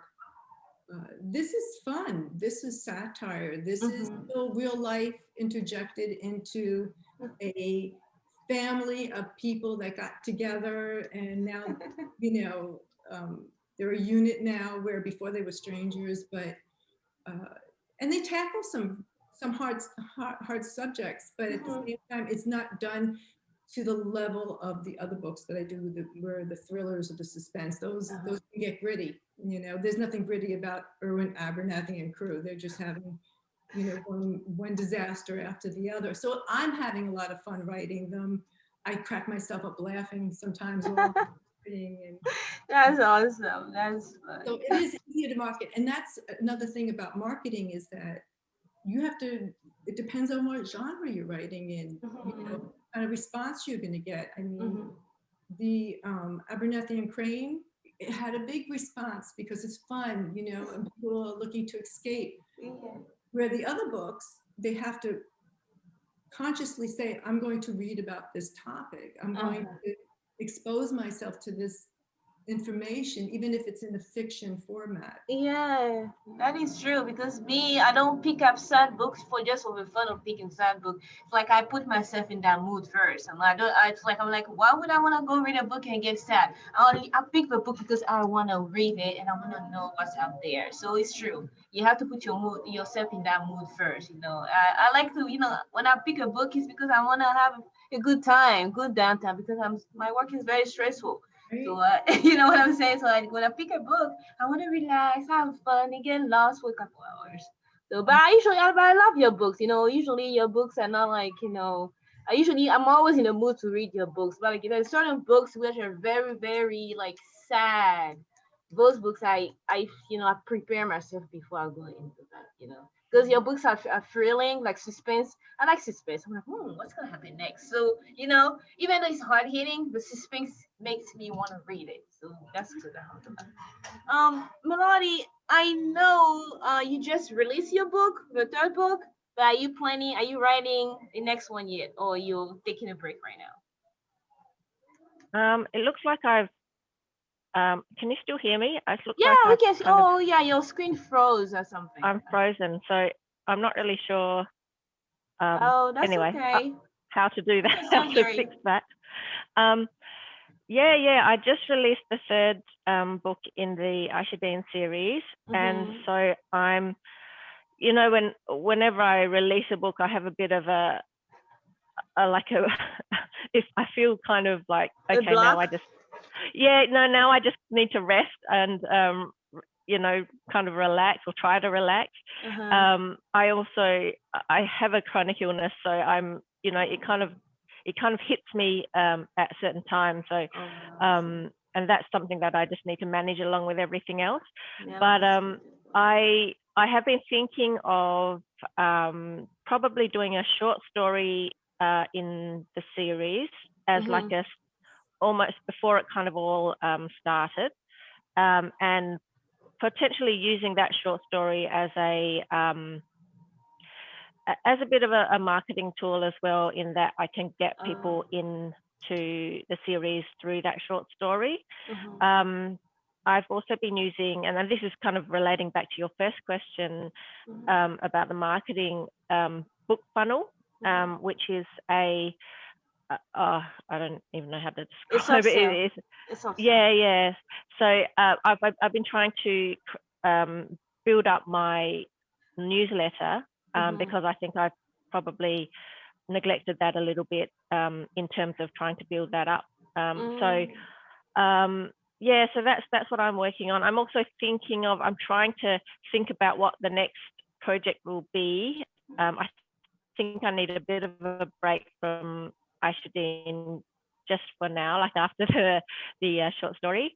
And I'm wondering if it should be, I'm leaning towards cozy mystery, but not sure exactly what yet. So that's something. It's kind of ideas are rolling around him. Sorry? Go ahead. Oh no, I was just saying ideas are rolling around in my head, but they're not kind of coming together just yet. I see. I think it's good. Like you can do like small chapters, for your newsletter. That'll be great, actually. Like every week, like, hey, Aisha is here in this little country for a little visit. She's solving a little mystery. I'm pretty sure that will get like readers back in your on your account again, going up again. Anyway, thank you for your answer. So the next question is a little hard to answer, but I'm gonna ask it anyway. Like, can you have you seen any direct impact in the Ummah that can be like linked to your book, directly linked to your book? Because that's really hard, actually. People they know that we're out there, but like specifically, do you see anything like in like any positive that you can attribute to your book, to the release of your book in the Ummah? No. Yeah, go ahead.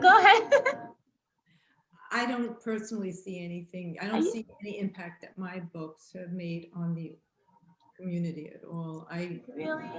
I think it's unfortunate that, certain topics I would have liked these books to have been a gateway to discussion. So when the stories are about domestic violence or sexual assault or mood disorders, narcissism, those kind of heavy topics, I would have really hoped that they would have been used as a starting point to start some discussions, because we tend to not talk about those things in our community.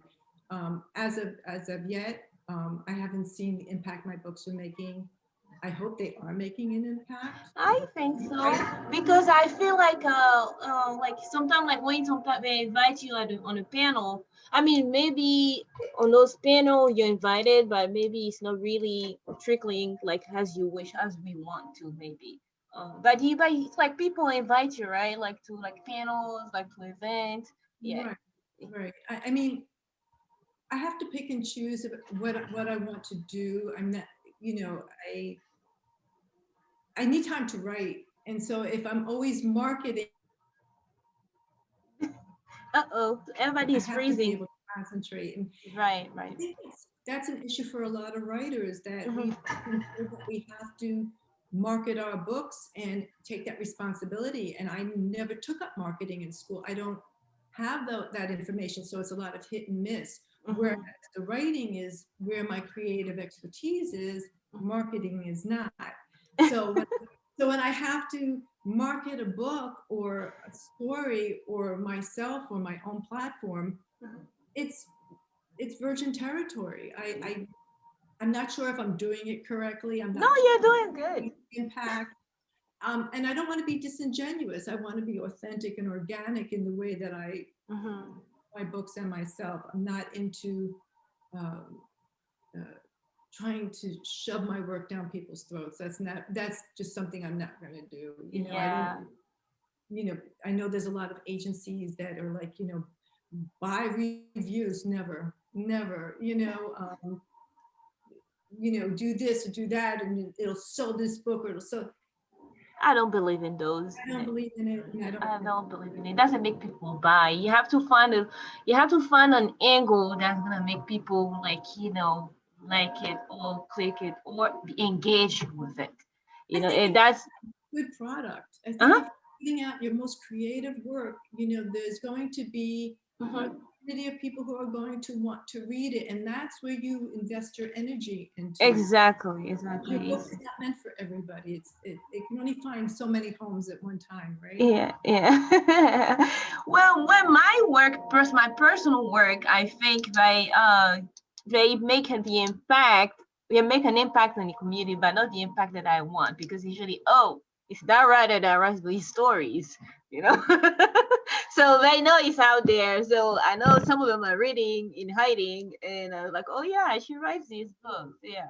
So it's like every time my name comes in, that's the reason I hide a lot, because it's usually that connotation that comes back, you know, like, oh yeah, I want to say, okay, Muslim romance or steamy romance, oh yeah, she writes those, you know. So that usually comes back right back to me straight. But to say that it's making an impact, I see a rise of people talking more about Muslim romance, you know, lately, which is, you know, not a bad thing.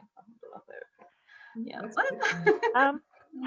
I think that also, again, readers are smart people, right? So they can understand, they can be discerning about the fact that when you're writing characters that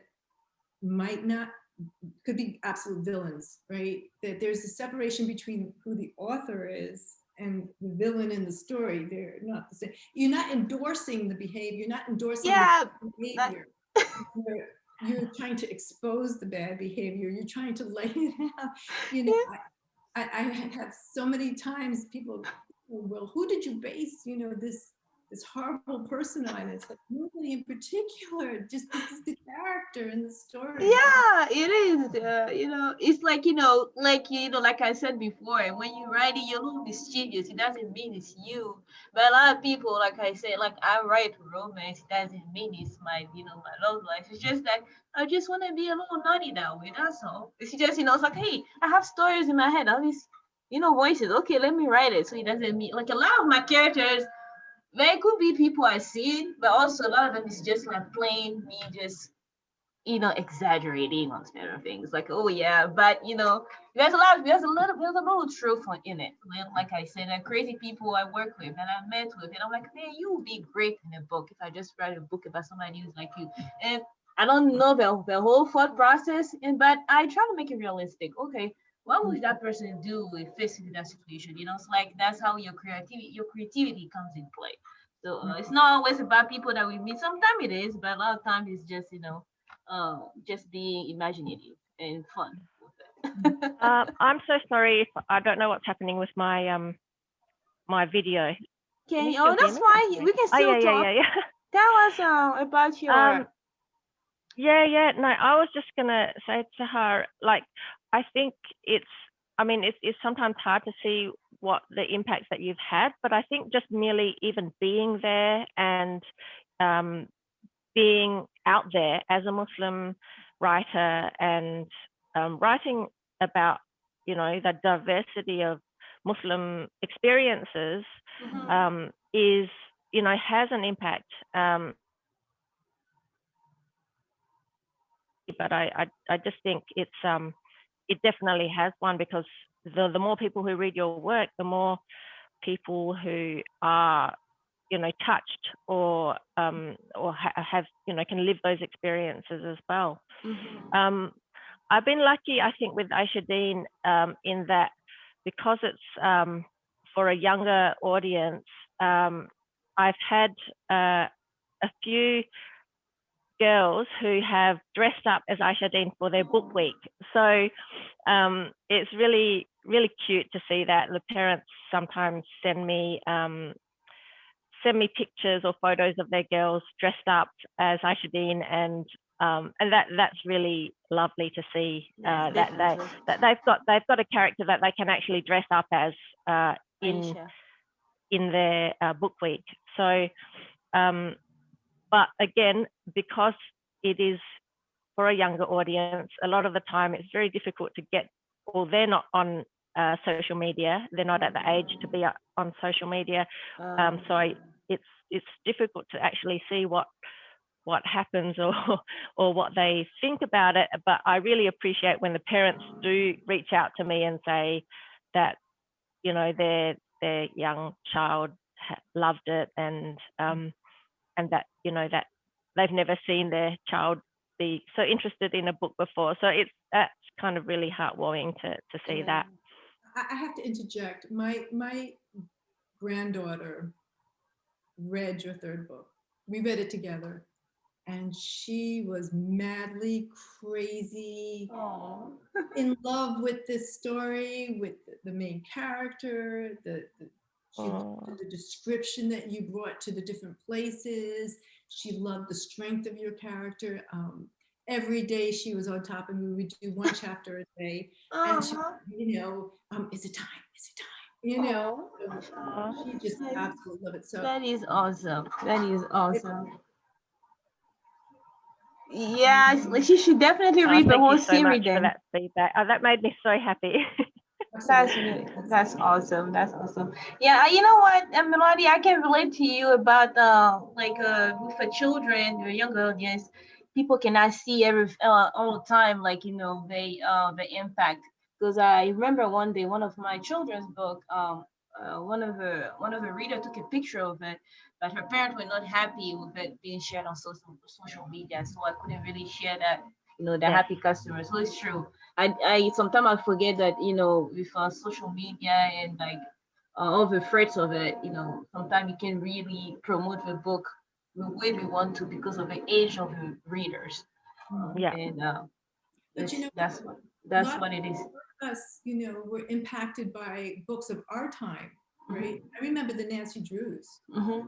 I mean, yeah, in love with that personality of, she was just so independent, and I look back at the stories now and I'm like, yeah, that time, that was it for me. I mean, I was just so, you know, the impact that you're making is generational. Yeah, I think so, because I got into, like, the first time I read her first book, HIJJAH in Istanbul. That's how I felt. I was like, finally something from the Muslim audience like Nancy Drew. That's how I got into reading, because I was like, it made me feel like finally we were represented in some kind of way. So I think, you know, there's like, you know, there's an impact. It may be small, but it's there. Inshallah, in the coming years, we keep growing, if we keep persisting and we don't lose hope. You know, it can't be always monetary. Right. It's just that, you know, there's impact. How little it is, there's impact. And that's something also that, you know, sometimes when you're getting a little bit frustrated, well, when I'm getting a bit frustrated with marketing and things like that, my husband reminds me, if there's just one girl out there who, you know, who's been touched by HIJJAH, or who's, you know, who can kind of gain some confidence in herself and in her faith, then you've made a difference. And, you know, that's all you really need to remember. So yeah, it is true. Yeah, we always have to remember our whys and like our little wins. Those things keep us going. I think, like, you know, it keep us going. Anyway, so yes. So are you reading anything right now? Any books? You have any questions for anybody else here? I'm in a book club. Well, I used to be in 2 book clubs because I'm crazy. I'm crazy. Right now I'm in 1 book club, and so I get to read a nice variety of different books that I wouldn't necessarily pick out for myself. Right now we're reading in a book club far away. I'm reading this book. Oh, nice. So, anything to do with books and book clubs. That's nice. And I'm reading this one. It's called Quiet. Oh, nice. It's the power I think I've seen it. in a world that can't stop talking. Stop talking, yeah. That's awesome. The 2 books that I'm reading right now. Yeah. I'm very ADD when it comes to reading. I read books. It's like, everything is online. Like, because I used to go to the library, meet other people there, but with COVID, you can't really go to the library right now. So I used to meet with people at the library, and we did like games sometimes. But now just everything is online. We just email each other, and sometimes I don't really share their names because privacy issues. But yeah, I'm reading too many books, audiobooks, listening books. I'm listening to Zara Hosseini's Year. He's okay right now. I like it. I just finished the other 2 that I was reading. But right now I'm having a hard time reading like I want to because of so many things I'm doing, work, study, and everything. But I like to relax with a book. Anyway, even if I'm very crazy, I'm busy. At the moment, I'm reading The Bird King by G. Wilson. Oh, okay. I've been wanting to read this for a while, and finally started getting around to it. And yeah, it's beautiful so far. I think anything set in Andalusia, I just love. Yeah. So Yeah, I really like that book actually. Only have a few issues with it, but overall, I love her style of writing, and I love the history, and I love the fact that she brought her old character in a Vikram. I don't know if you got to that part yet. Maybe I spoiled it for you. I'm sorry. no, I've only just started, but that's okay. That's okay. Yeah. I really like the story. It reminded me a little bit of the servant in Istanbul during that time, during the Ottoman Empire. Like how the servants were. Yeah. So yeah, I like the I don't know how you call that. The way it flows, the way the story flows. Mm. Yeah, that's awesome. So I think we're almost at the end of the panel. Alhamdulillah. So what advice would you give to anybody out there writing, old, new writers? I would say protect your writing time at all costs. Easier said than done. That's great advice. I've had to do it myself. I mean, I'll put myself out there first with that. I literally have to say to my family, if you're not bleeding, then don't bother me. And I have a little sign. That's perfect. That I wrote with magic marker that says, I'm in the zone. So they'll come into my office and I will just lift up the sign and because as soon as they start to talk, I come out of my story, and to backtrack back into the writing is hard for me. So I'm constantly like, doing this number. But I would say protect your writing time. Invest in yourself enough and have enough respect for your creativity that you guard that time, that you have a right to do that. Yes, sometimes you're going to have to squeeze it into here and you're going to have to squeeze it into there, but it's still your time. And I would also say, don't rush.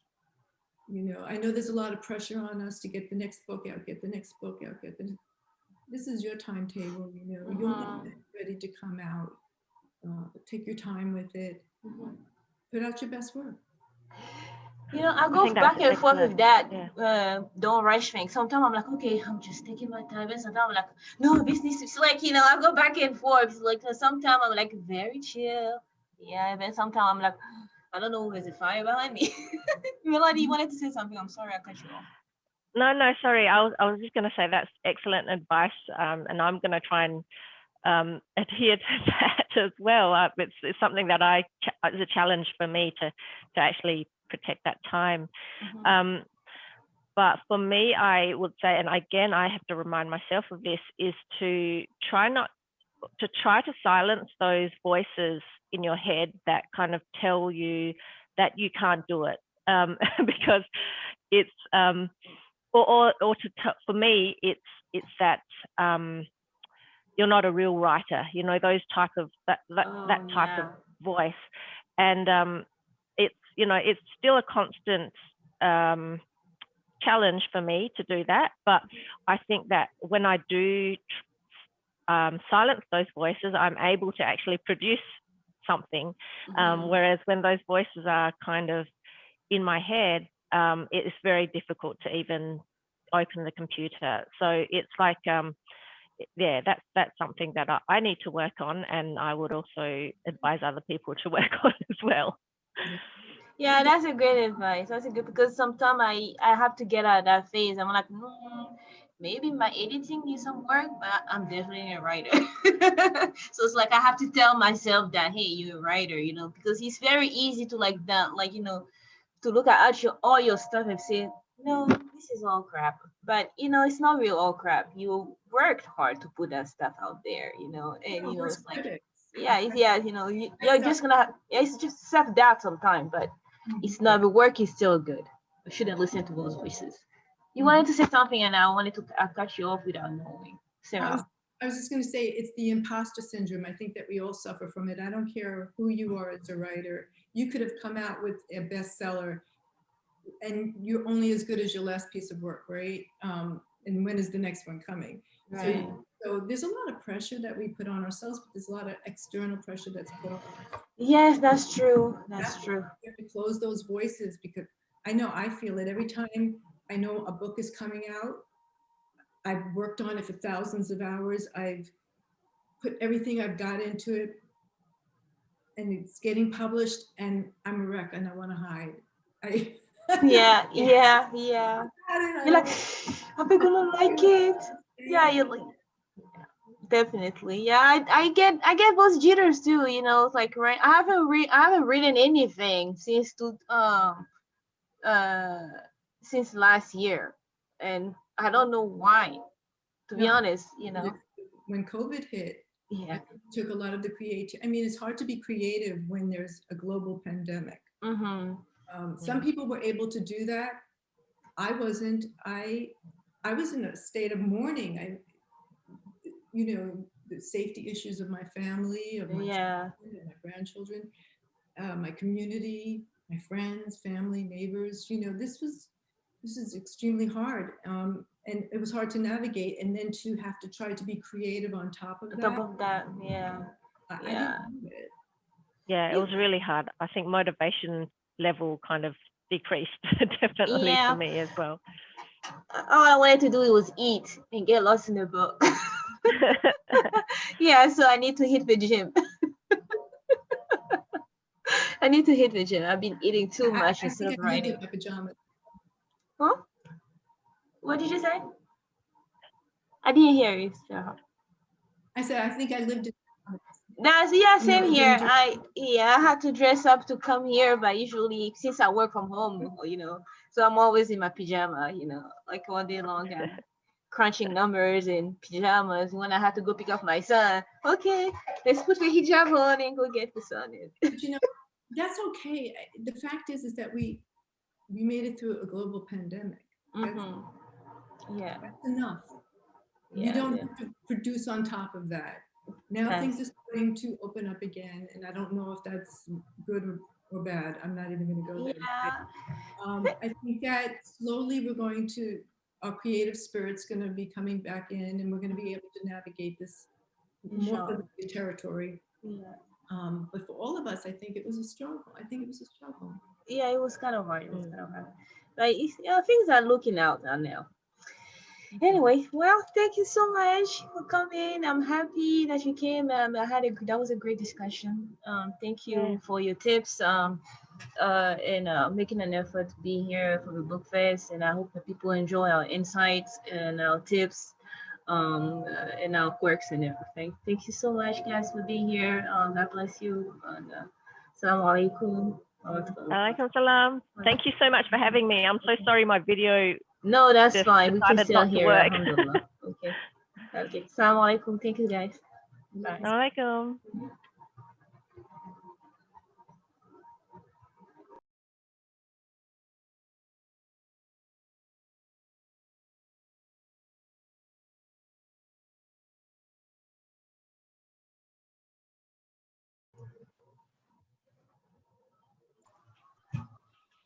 Okay. أعوذ بالله من الشيطان الرجيم. بسم الله الرحمن الرحيم. My name is Babatia Fuzar and welcome to the DKP Book Fest. Today we're going to have a panel. We're supposed to be talking about Islamic finance and authenticity in writing. So far we only have one guest, so we'll just start with them and we'll have hopefully be a lively discussion, inshallah. So today we have Farhan Khalid. He's an author that who's a native of Chicago, and he said he has a sweet tooth and a winning smile. And he said he also has this corny sense of humor. He enjoys cars, food, wildlife, and taking pictures. He has several books out there, but mainly they deal with finance. So today we're going to be talking about his works, and then hopefully he can share some tips with us. So, Farhan, assalamu alaikum. Welcome to the Welcome Book Fest. salam. How are you? Thank you. I'm good. Alhamdulillah. Thank you for being here. Alhamdulillah. So just gonna go straight to the question. So why did you choose to write about this finance, accounting, and your hobbies? What pushed you to that? I'll Sure. put you there. Sure. So I'll step back a little bit and I'll start with why did I decide to write? And the reason I like writing is because I am an introvert, and with writing, I'm able to think through what I want to say and even revise it before putting it out there. So it gives me a chance to really think through. Whereas with speaking, sometimes people say something and then they kind of wish they could go back and Yes, change it, that's that true. sort of thing. And the other nice thing about writing is you can record it, you can distribute it. It's just creates the possibility of reaching a wide audience. That's true. That's So when I began writing, I mean, I used to write articles or blog posts, just post online. And someday it just hit me, I really want to write a book. And it was just one of those things on my bucket list. So I decided I would. And I chose finance and investing because when I started my adult life, I feel like I had no idea what I was doing. My parents aren't from the US. Even though I grew up here, we're immigrants to the country. And they never worked in corporate America. They never dealt with investments or retirement savings or anything. So really, I just learned through a lot of trial and error, especially through my 20s. And I decided, okay, now that I've done all this research, I've learned all this stuff, even though I can't go back and change my past, at least I can pay it forward by helping others. Right. And not just teach about the basics of finance and money management and investing, but do it in a way that aligns with Islamic values, because there are tons of books out there on investing and on finances, but most of them are not aligned with Islamic values. So they might recommend things like investing in bonds or investing in putting money in a savings account, which are both interest based. So I wanted something that would cater to Muslims. And that's what got me into writing on this topic. Yeah, that's true because with living in the West, we have to deal with riba, and a lot of people feel like they cannot escape this trial and this challenge. And while some people think like, well, it's a challenge, but you can still work around it. So your works actually help people. Some people deal with that, but there's still a lot of people out there who say that, well, we can still, since we're overseas, Allah will understand. What do you think? Do you think that because we're not in a technically Muslim country, we should use riba? Or do you think like no riba at all? What is your point of view on that? Exactly, yeah. So people might have those thoughts. They think you just kind of, when in Rome, do as the Romans do. Right. But really, Islam it's a timeless religion, and anywhere, any place, we can apply those principles. Right. And if we have the right intention or the right niyyah, we can always find a way around. Right. So as an example, like with buying a house, there are different ways to do it, where people do like a group savings where everybody puts in money each month, and then after 12 months, one person gets that big chunk of money, just as one example. But likewise with investments, there are so many non-interest based investments that are acceptable. And for big purchases too, I mean, there are ways to work around it. But the key is just to have the right niyyah, the right intention, make dua to Allah subhanahu wa ta'ala to provide a way to accomplish our goals. And certain things, if we have to forego them, that's okay, because sometimes when we forego something for the sake of Allah, He'll provide something even better in replacement of it. So just kind of remember, this life is only temporary. We shouldn't go crazy just for the material things or trying to keep up with the Joneses. And if we have the right intention, inshallah, we could find a way around and find a halal way to accomplish our goals and live a good life without compromising our values. Right. Yeah, I agree because for me, for a long time, I didn't have like when I first came to this country. For a long time, I was like in between. And so I'm like, okay, but I'm a point of my life where I'm like, no riba at all, and I can work around it. And there's another book besides your book that I read. It's called Generation M. It also goes through like the other options that you can take to just like if you want to buy a house, you can do those group savings. But I know some of them are called tontines. In French, we call almost tontine, where you put a lot of money together, or you can go through a bank who's going to pay, an Islamic bank will pay the house for you, and then you repay them back.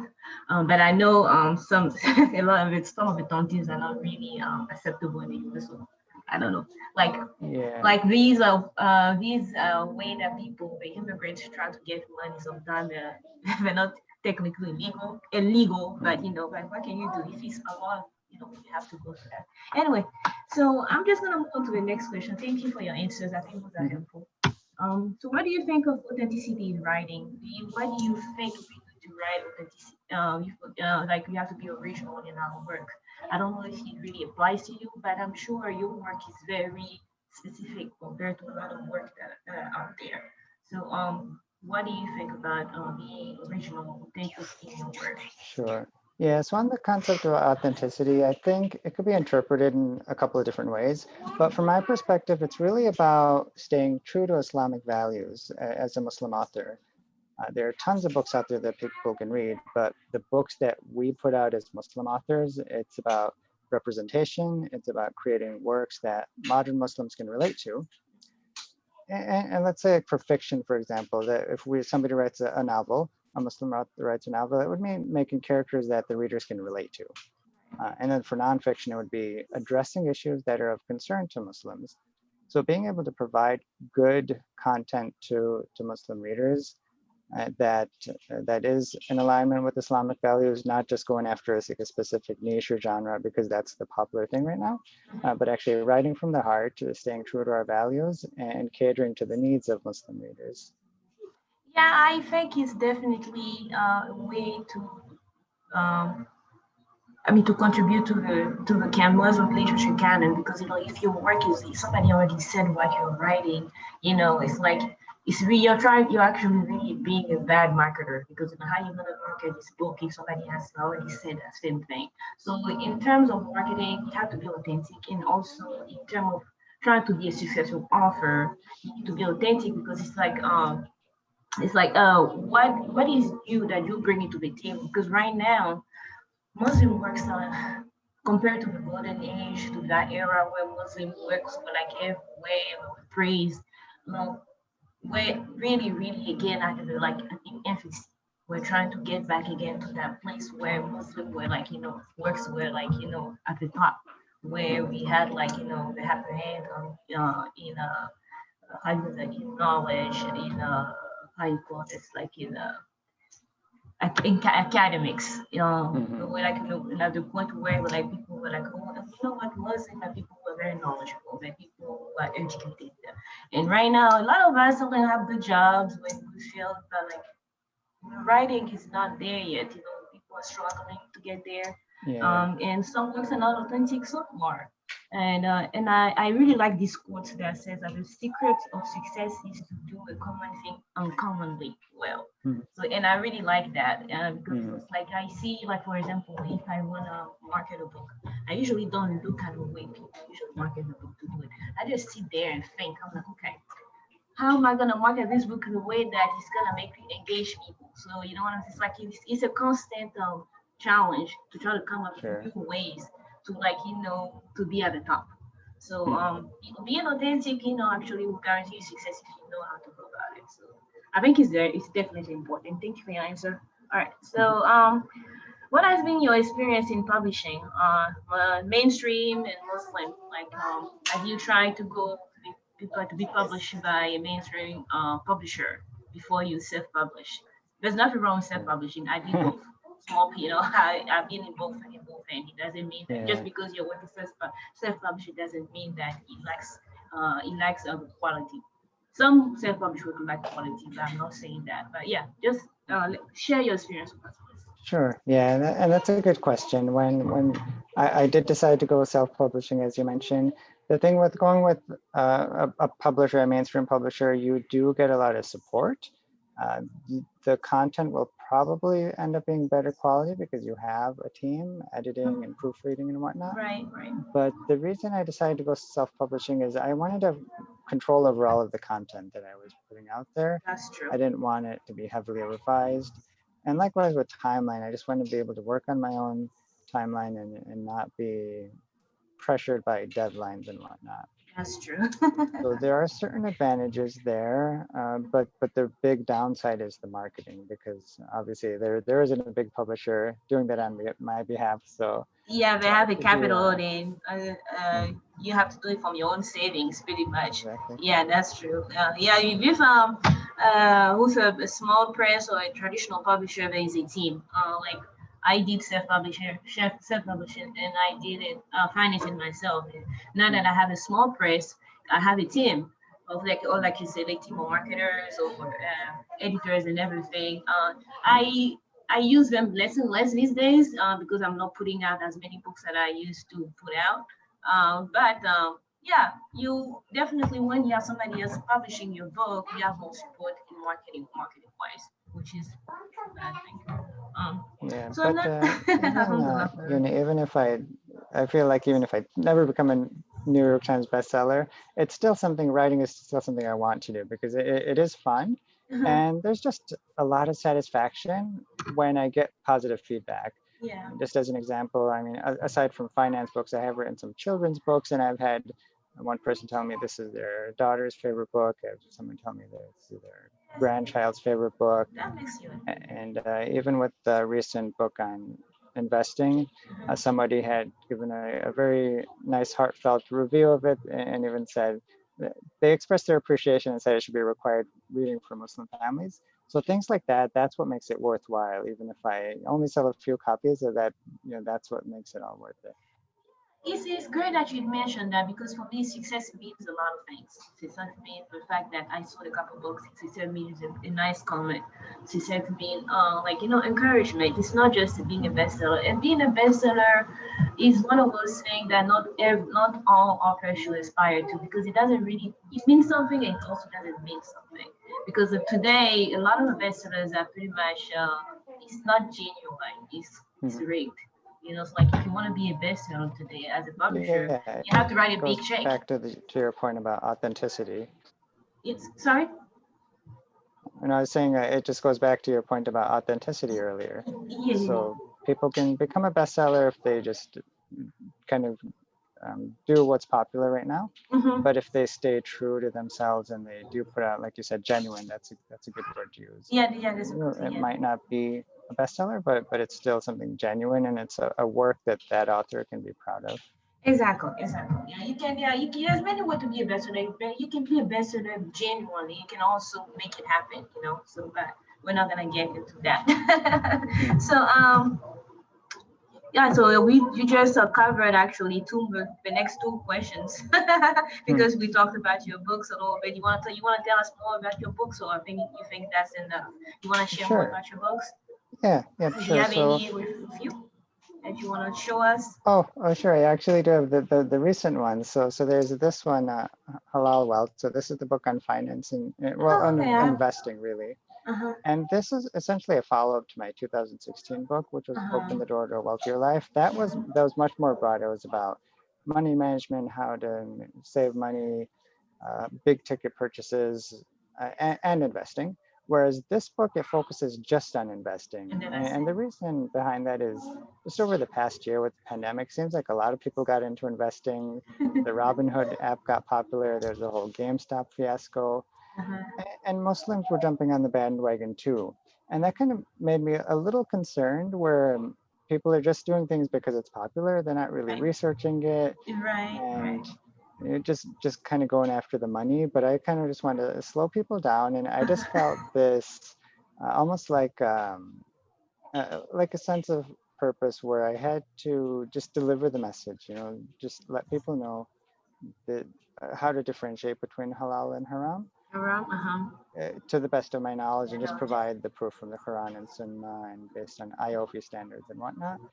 At least educate people, and then people ultimately they're going to make their own decision anyways. But I feel like at least I delivered the message, and there's some peace of mind there. But even for just beginning investors, people who are getting interested, just I want to demystify it for them, explain how investing works, how to actually go about it, what is the stock market, how do stocks work, what's the difference between an exchange traded fund and a mutual fund, what's the difference between a 401k and an IRA. Just Oh want to yeah, the educate basics, people. because yeah, it's not given to anybody. Like you and I have a background in accounting and finance, so basics are like uh, given to us, but still we still need guidance in what is halal and haram. But yeah, some people never heard, we don't even know where to start. I think that's definitely a good book. I want to really Exactly. get it, Well, inshallah. I want to get inshallah. inshallah, yeah. And because I even like you were saying, because with the pandemic, I seen a lot of relatives do the same thing, and like every time I open my mouth, they're like, "Oh, please don't start with us." So I'm like, "But seriously, this is this is just like a Ponzi scheme, and nobody's listening to it." So it's like I try to give like based on your book, your first book, I try to like okay, if you want to do a lot, this is a book that I recommend. This is I don't want to read. I'm like, okay, this is a summary from the book right here. Just look at that. So I try to help as much as I can. Inshallah, I'll get your second book so I can back my claim because I have a lot of relatives that are jumping in that a lot investing thing, and I'm like watching. I'm like, this is not heading right. I'm like, this is a Ponzi scheme, right? As I can see the Ponzi scheme. Oh, this Exactly. is Yeah. definitely good. I'm like, wait, 5, 10 years, I'm gonna tell you this is a Ponzi scheme. No, I don't believe it. I'm like, okay, I've been account. I'm like, I've done accounting for like at least 10, 15 years. So listen to me. I'm telling you, this is not right. It always comes up anyway. Yeah, yeah, and the thing is, money is enticing, so it's people to sell people on Exactly. something. But there's that old saying, there's a sucker born every minute. So people could come up with these ideas, and I heard that. That's a ultimately really it good just one. ends up to It's be a like a scheme. minute. If it sounds too good to be true, it is too good to be true. Exactly. And Yep, I was yep, telling that's my right. husband that at the time, I'm like, we learned this in the finance school. Like, if a broker find a great deal, he won't even tell his own mom. So, like, if somebody tells you I have a wonderful idea for a wonderful investment opportunity, don't believe that. It's just, just pause and think, really? You're gonna tell me? No, definitely not.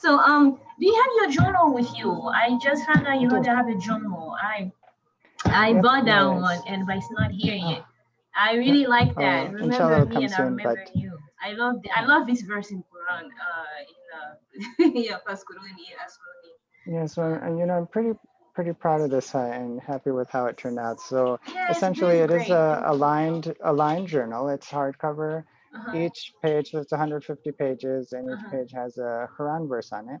Uh-huh. And kind of the story behind this one is I would read the Quran every day. I would kind of just jot down the verses that I liked that kind of resonated with me. I Mm-hmm. made note of it, and I made notes about what it meant to me, or just kind of what my interpretation of it was. Mm-hmm. Not meant as tafsir or anything, but just my own personal notes. And I was looking back through it, and it just kind of hit me. I could make a journal and put some of these favorite verses in there, and then it's something that uh, I could provide to other people as something Uh-huh. where they could open it up each day, read a verse, and maybe it'll pertain to their life. They could take notes on what it means to them, even use it as like a gratitude journal or just a diary. So I thought it would just be something really nice to put out there versus just using kind of a standard plain blank notebook. Yeah, I'm a sucker for journals. It's like all kind of Especially I like those who are not empty. I like when one nice cover, but I'm like if there's nothing in it, I'm like I need to come up with stuff to write in it. So Yeah, I like it when it has a nice cover and then there's also something inside. So from your yeah, why video, not? the previous video I saw this, I was like, oh, this is perfect. So inshallah, I cannot wait to get it in the mail. Okay. Yeah, so I think we're almost at the end. Thank you for being here. What advices would you give to a new writer? Because being a writer is not easy. Generating sales is not easy. Being inspired is not easy. What advice would you give to new Sure. and old writers? Yeah. I mean, I think there's a lot of advice we could give.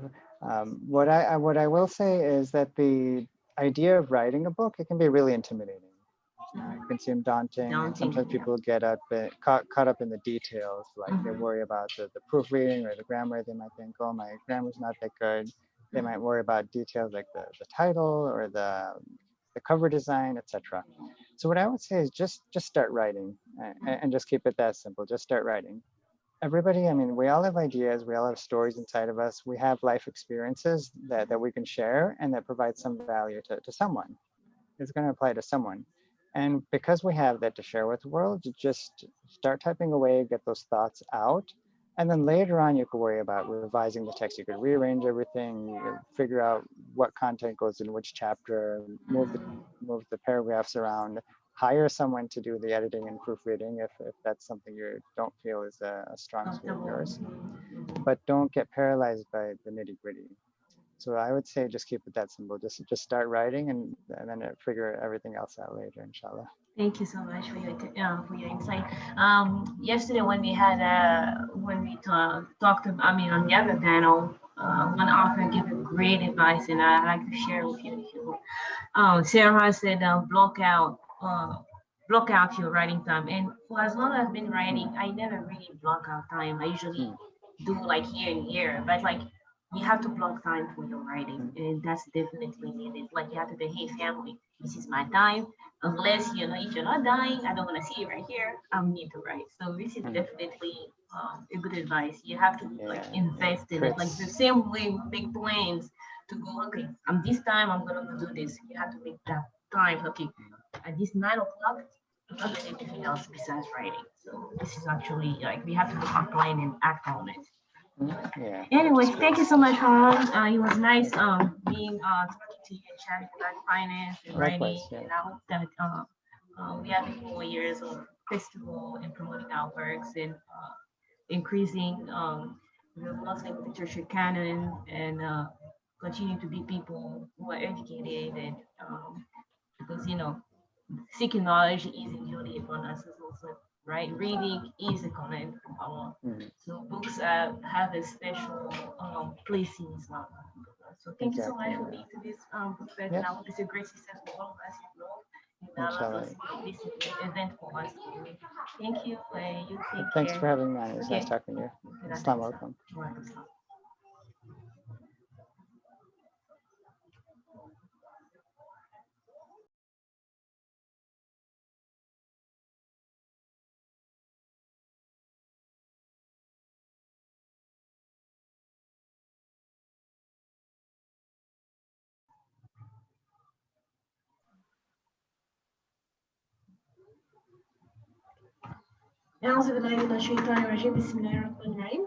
My name is Fatantia.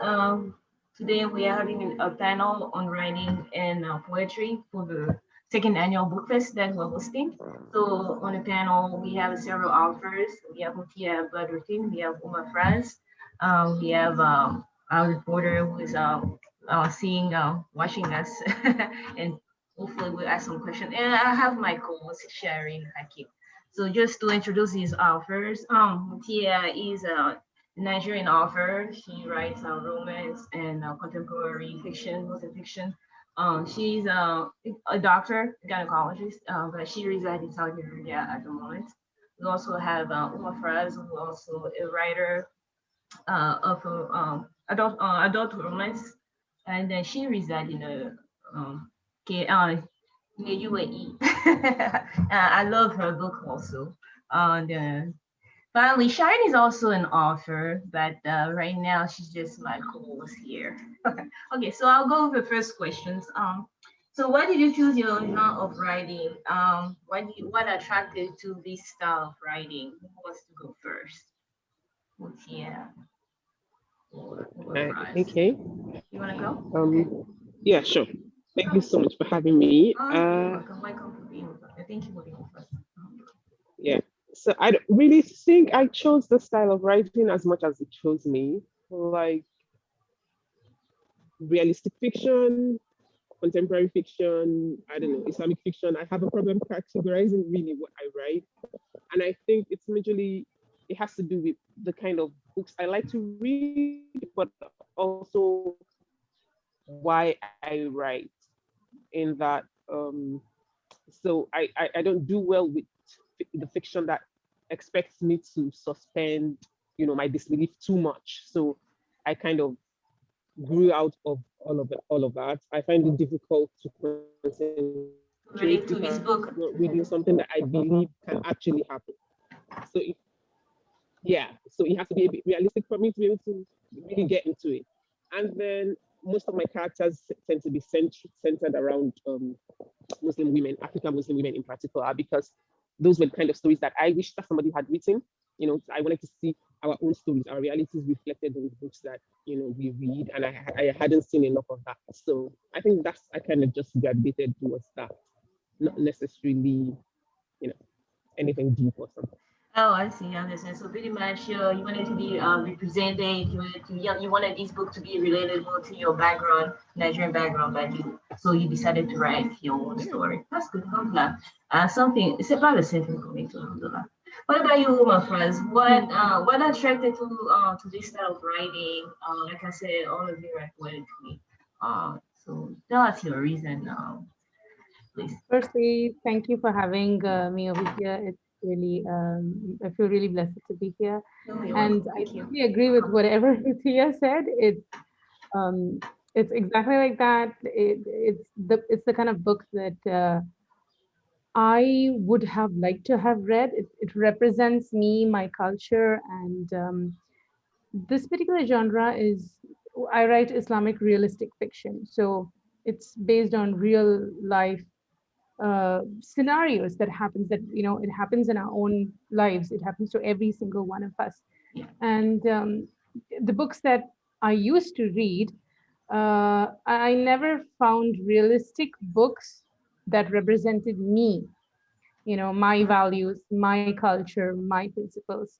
And so I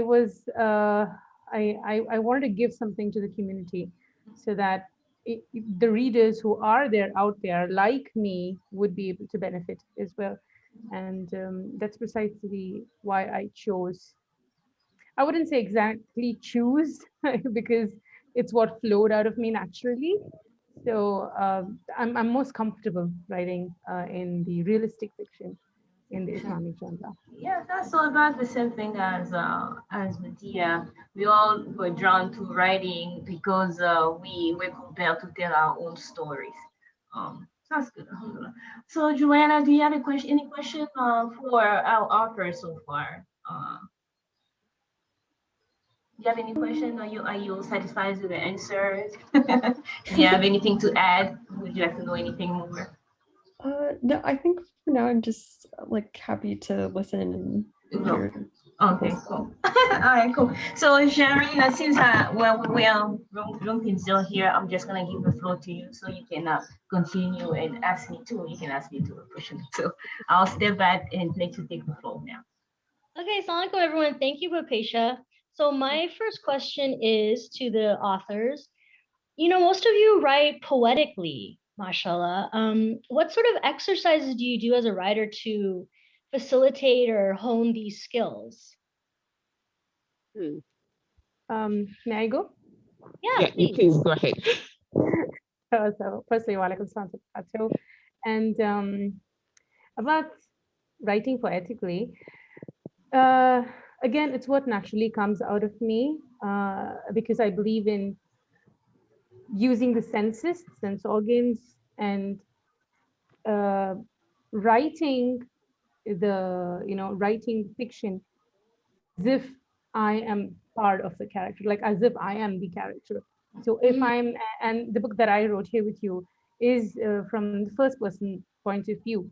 So I am, and it covers three different, point of views. So there's the mother-in-law, there's the daughter-in-law, and there's a husband/son. So I write from each person's view. And so for me at that moment, it was different to write as a mother-in-law. It was different to write as a daughter-in-law, and to write as the man of the in the book. right. So the poetic bit, it came in only when I got into those particular characters' shoes. And so one character is not all that very poetic, and the other one is like really very much into it. So I think it would really help if we put ourselves into the character's, shoes and just be that character for that moment and write it out. It would really help. What exercises actually would help me was I love free writing, and I love writing by looking at a prompt, either it's an image or even listening to sounds or videos, just anything, absolutely anything. And free writing is something that really helped me to hone my skills because uh, it polished my writing skill, and it got out in a way that it would impact the reader, just like how it impacted me. Yeah, and I agree with you because I did an Instagram exercise with Rupi Kaur, the poet, and then she had us do a prompt exercise, and you're right, it does help you. It does help the writing come out. So sometimes you have to be prompted. And I have a follow-up question for you, actually. You mentioned that you wrote in a men's perspective, which I'm actually like impressed with because I have not attempted that yet. How did you put yourself in the male's perspective? So honestly, it was a bit difficult for me because sometimes I would shift into, writing from a female's point of view because I'm a female. So what really helped me was having my husband read it. And then he would read it, and then he'd be like, at one point he was like, "No, this is not how a man reacts." So I was like, "Oh, okay, so I'll scratch that bit." And I just changed or amended the scene in a way that, okay, this is how a man would react or behave. So that really. That's great advice. And Withia, what are your thoughts on this? I think I agree with Afraz in that putting ourselves in the character's perspective really makes your work, the authenticity of of your words come up more. Because if you can flow from that perspective, it makes things work a lot more than if you were just like detached from your characters. But in terms of exercises, I think that for me personally, what helps me the most is reading out aloud what I have written. So I pick up my work, especially during the editing process, and I pick up my work and I just start reading through it. Like, that sounds clunky. That could be better. Okay, if I change this word, and then I read the same line and it's like interchange a couple of words a couple of times, and okay, this one sounds better than that one sounds. And I have a thing for long-winded descriptive narration. So I kind of have to censor myself, like, okay, now you're just sounding verbose. So I have to actively watch out for that and break it down into smaller chunks, try not to put the readers to sleep. So reading out loud like really helps me with getting the flow of words. So. That's a good tip. I should try that. But Paisha, what about you? Which of your works do you feel have more of a poetic style to them? Or are you planning to write more in that style? Actually, I write poetically, like when I'm writing romance scene. That's when, or when I'm writing an actual poem. And I actually haven't published any of my own poems. I send my poem into another publisher for an anthology. And that's usually when I write poetically, is when I'm feeling emotional, deeply emotional, and then I want to get my feelings out. That's when it just flows, it free flows. And so it's like usually for me, it's like it's in the moment. It's in the moment, how I felt in the moment. So usually, because I like to ponder a lot, so I do exercise. I just like to sit in silence. For me, to be able to write poetically, I just like to sit in silence and just free flow and write. Free. So I write a bunch of poems, but I don't actually publish them. I don't know why. I feel like they're sacred and personal. Unless somebody, because the poems that I publish is the publisher came to me. She's like, I read those on your blog and I want to publish them. Otherwise, it's something I keep for myself until somebody requested. Thank you. So you mentioned like that poetry writing is sometimes more emotional. I think that's a good point. Do you also agree with that? To the other panelists, like I feel that when I read poetry, it does kind of jar you more than when you're writing something that's more like, prose. What do you think? Yeah, absolutely. It's I interesting mean, because yeah. No, I was saying that absolutely because oh no, you go ahead. so there are poems which have that depth in them, and there are other poems where it's more casual. So when it's more casual, you don't necessarily feel the depth of the emotion, but it's how do I say it? It's a casual read. So though you feel it, it just doesn't impact you as much. But there are other Mhm. poems which are, especially when the poet writes it from, that place of being really emotional. Then yes, that it shows in the words, and it affects the readers as well. Mhm. And Mutia, what did you want to add? I was saying that it's interesting because one of my beta readers, one of his comments when he read it was a male because when I was writing my last book, Ricky and Z, it's mostly from a women's perspective. So there were two main characters who were women, and then we meet their mothers, and so it was a very female centered book. But I wanted to get a perspective of a male reading that book. I didn't want it to just be anyway. So Yeah. his um comment was he had read a couple of my poetry in the past. Like Puppeteer, I don't actually publish my poetry. And then his comment was, you show your emotions in your prose, but you hide Mm. them in your poetry. And I'm like, okay, it's really true because when the book came out and the most common reaction I get back from readers was, oh, you made me cry. I couldn't stop crying. Oh, Or I put wow. the book down at some point because it was too much for me. But I don't get the same kind of reaction to my poetry. My poetry is kind of like casual read, like Afra said, like people just read it and like, okay, I get that, but that's it. But it's in my Mm. prose that's when the emotions really come from. I have no idea why. I think it's just because I'm a very bad poet. No, I'm sure it's your character, the descriptions that touch people. But I think that's great that you seek out different readers. You want all different perspectives. That's a really great tool because sometimes, as writers, it's hard to listen to the feedback, but you wanted all types of feedback. I think that's really good. And let's move on to the next question. How would you say your experience has been in the publishing world? Like, working with Muslim publishers and then, submitting or working with the mainstream publishers. How would you say it's been for you? Matia, do you wanna start? Yeah, sure, why not? So my first two books were published in Nigeria with a Muslim publisher. It's a mainstream Muslim publisher, so it's one of the bigger, publishers, but they cater to a specific Muslim market, which meant that my book Hmm. did well in the demographic for which it was published, and it was good. And at that time, wasn't something that I was pursuing actively. Both books were just born of, you know, I was going through something and there weren't any books to deal with that. So I wrote the book and stuff. Anyways, this last book, I wanted to publish it internationally Hmm. because I was out of the country, obviously, and I couldn't just limit it to Nigeria. I'd been in contact with a lot of people outside of the country, so I didn't want it to just be limited to Nigeria.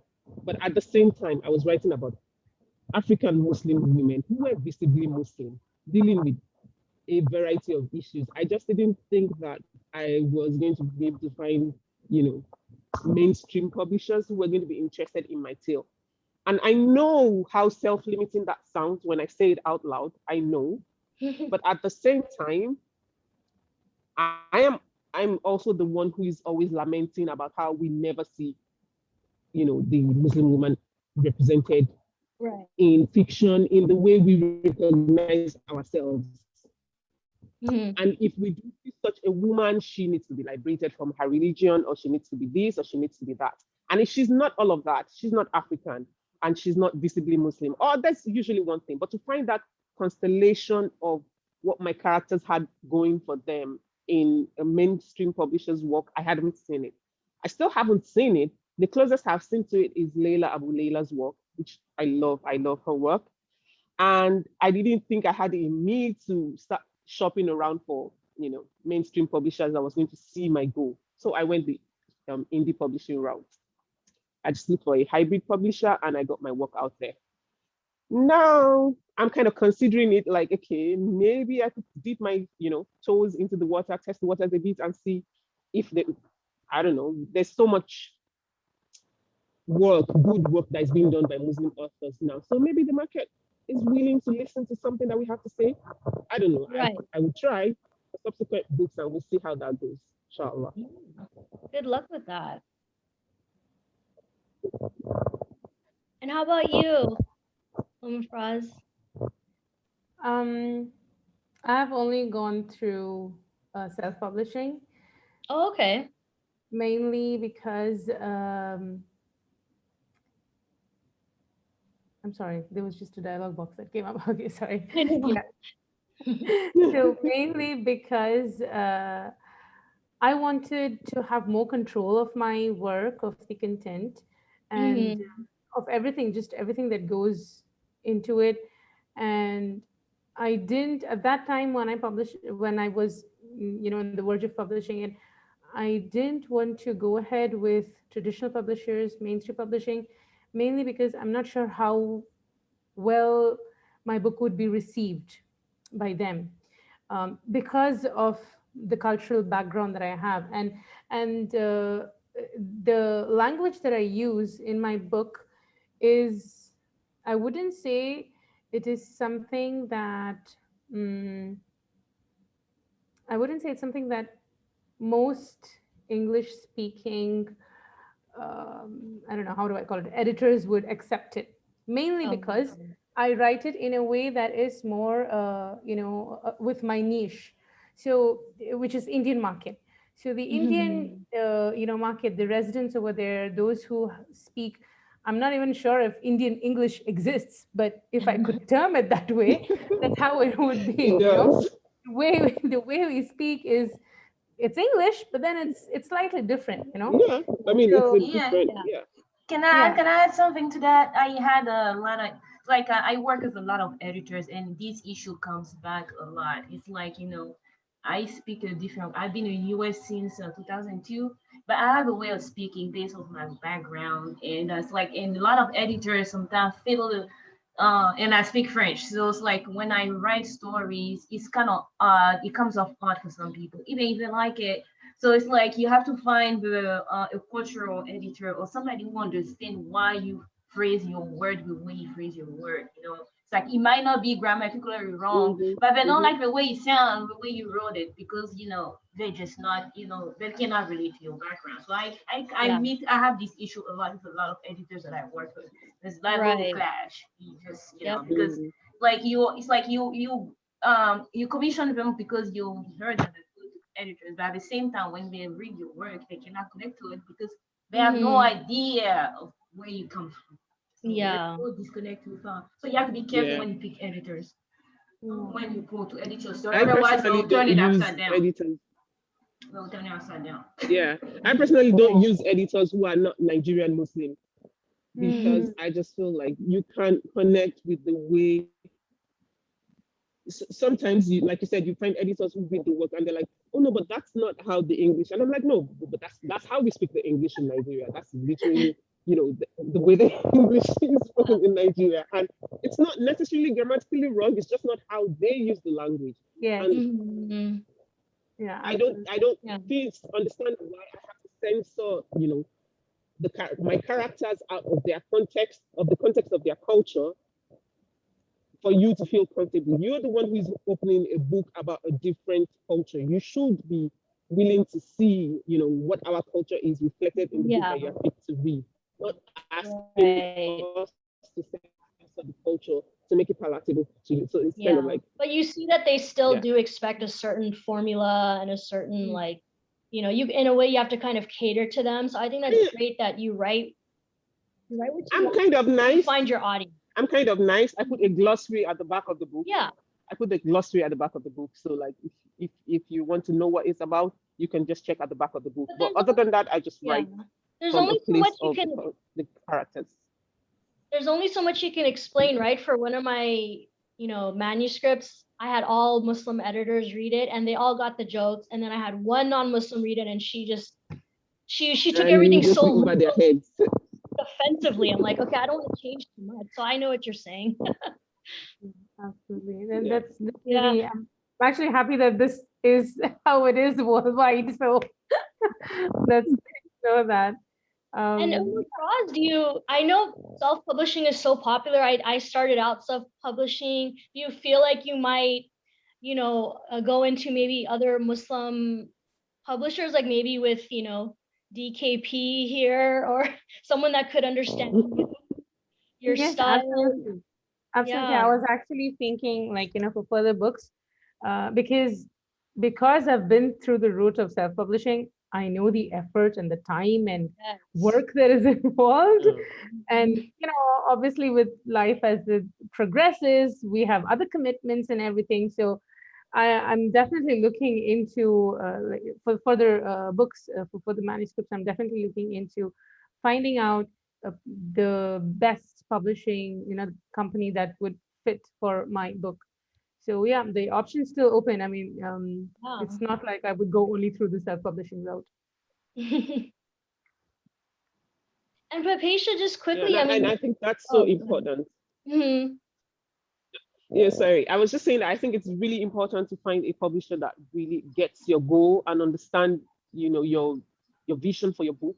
In that I didn't go totally self-publishing. So it was like an author-supported self-publishing or publishing platform or whatever, a hybrid publisher. But I feel like they didn't really get my vision for my book, or maybe they just didn't understand the market for it. So I didn't feel supported enough in my, in my journey towards getting my book out there and everything. I can't fault, I can't fault the process. I can't fault the book and the finished product when it came out. But I feel like a publisher who understands your market, your book, your message can support you a lot better than one who just doesn't get it.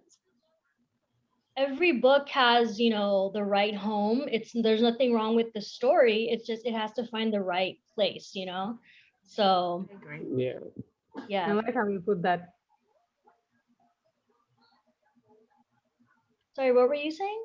No, I like how you put that every book has the right home. It's really nice.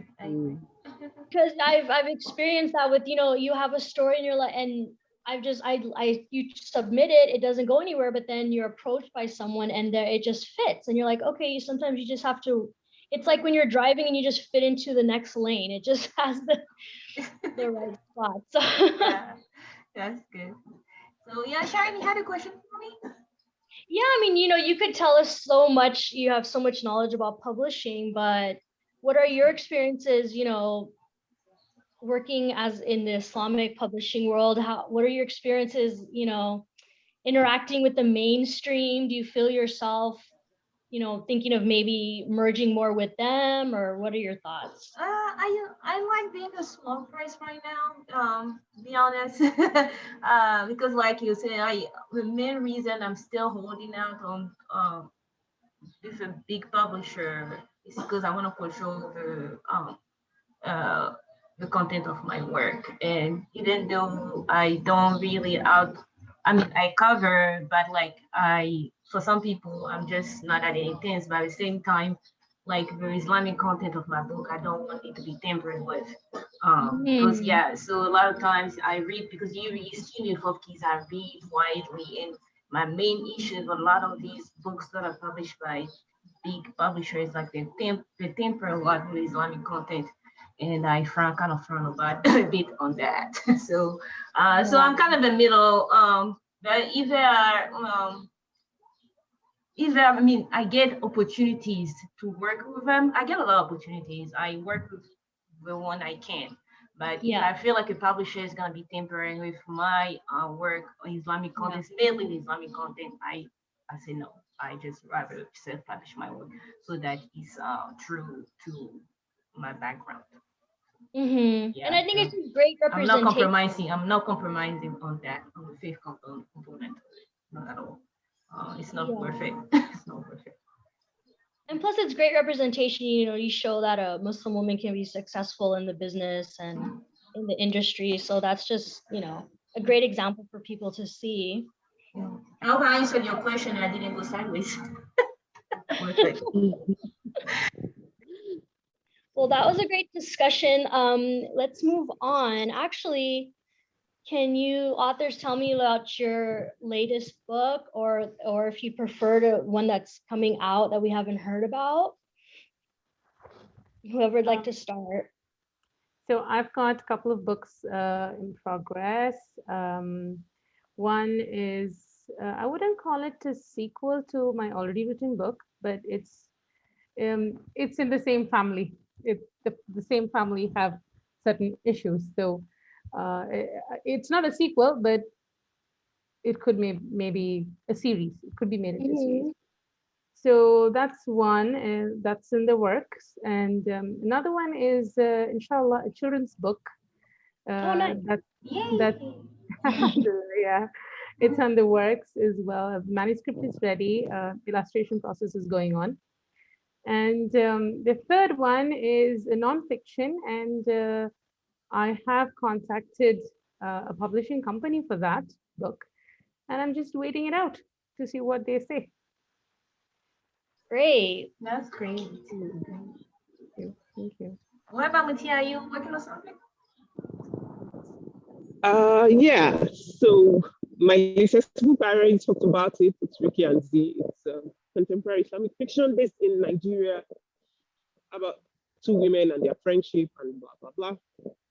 And currently, I'm working on a nonfiction anthology. I think Papatia and Afra's already aware of it. I've reached out to you guys. So right now we're just collating, the works of different writers. So I'm working on that. Really excited about that. And then personally, I'm working on a major edit of my first novella. We're working towards the new book that I'm supposed to write, or that I'm writing. It's supposed to come out next year, inshallah.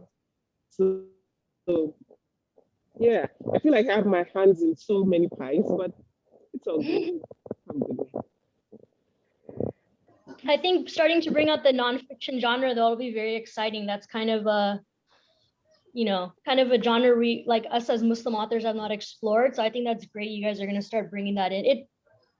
It takes longer to write, right? Because you have to invest in the research and everything, but the outcome is so rewarding, for everyone to identify with the experiences in the book. And yeah.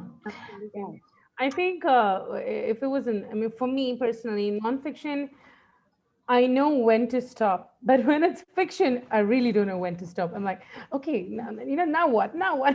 So yeah, so that's something that's there. Yeah. Me, I'm working. I just released a graphic novel. I haven't started promoting it because I'm working on another offer. So the graphic novel of my I had a young adult series, The Doctor Nurse. So I did the third installation. But the first two are just novel, and then the third one is just like graphic novel, just like with a bunch of illustration and everything. It's very graphic actually, but it's short also. It's a little condensed. So I'll start promoting it maybe soon, inshallah. So that's about it. And then I will finish the actual book because this is the graphic novel is a condensed version of the actual third book in the young adult series. And that's about it for now. I want to work on another historical novel, but I'm still working in the brainstorming and a bunch of other stuff. So my historical novel is going to take a little time, but I'm working on that in the background. Thank you. I'm looking forward to seeing your graphic novel. I love those, and I'm working on one as well. So yeah, I saw something. I need to get back to you on that. I haven't had a chance to look. Okay. All right. So next question. Yeah, you want to go ahead, Papisha? Okay, yeah, I can do. You want me to do the last one, or number 5? I don't know we've done the fifth one. I think we covered the sixth one about upcoming works. If you want to, I can do 5 and 6. That's not 5 and 7. Okay, so we're supposed to be people of Ikra, Maluk, but which something that a lot of Muslims are implementing, but a lot of Muslims are not really implementing. So what is your take on it? What do you think is happening there? Do you see a lot of these duties that we're supposed to do out there, or do you think that Muslim people work on that part? On reading, on wondering on things, on being more like following more the deen. And then do you think like because our work is our writing is not only to entertain, it's also that to instill good values in people. A lot of our Muslim work is about that too. So do you feel like when people read our work, they think, okay, I need to be that kind of Muslim? I mean, we cannot be perfect. We all have flaws, but what do you think? So if you ask me, I feel, I mean, as far as I know, every activity that we do, everything that we do can be turned into a form of worship. So if what we do brings in goodness and brings people closer to Allah subhanahu wa ta'ala through the knowledge of Islam, through guiding them to like a form of dawah or nasiha, then inshallah, and with pure intentions, with sincere intentions, then inshallah it will be a form of worship as well. And inshallah Allah will accept from us, and the impact through this would be amazing, because anyone who reads and benefits and takes away even just one tiny message that gives them the hope of gaining closer to Allah, then alhamdulillah, we have done something for the ummah at large. Yeah, good answer. Thank you. Yeah, I mean, I agree with Umar Faraz. I think that, like she said, any our work, and when people read it and they get benefit from it, and if that impacts their faith, then we'll get reward for it. But I also think that, although generally I'm of the opinion that people don't read enough, human beings do not read enough. So the work that we do in writing might seem like it's not having so much of an effect on our collective Muslim ummah. At the same time, for me as a writer personally, I write from the place of my characters, the way they reflect our realities, the way I see the Muslim women myself and the Muslim women who surround me. We are not angels, we're not perfect, but we are also not, we're not oppressed, we're not ignorant, we are not idiots. We know what we are doing. We have chosen these lives. We intentionally choose this life every day of our lives, despite the struggles that we face, despite the obstacles that are being placed in our way, despite other people's prejudices and the way the world generally tries to police us and limit us. We still choose this life. And that's what I want, what's what I write to reflect in my stories. And to that extent, I find that alhamdulillah, it should be doing, because I get a lot of feedback from people who read my book and they're like, I feel seen.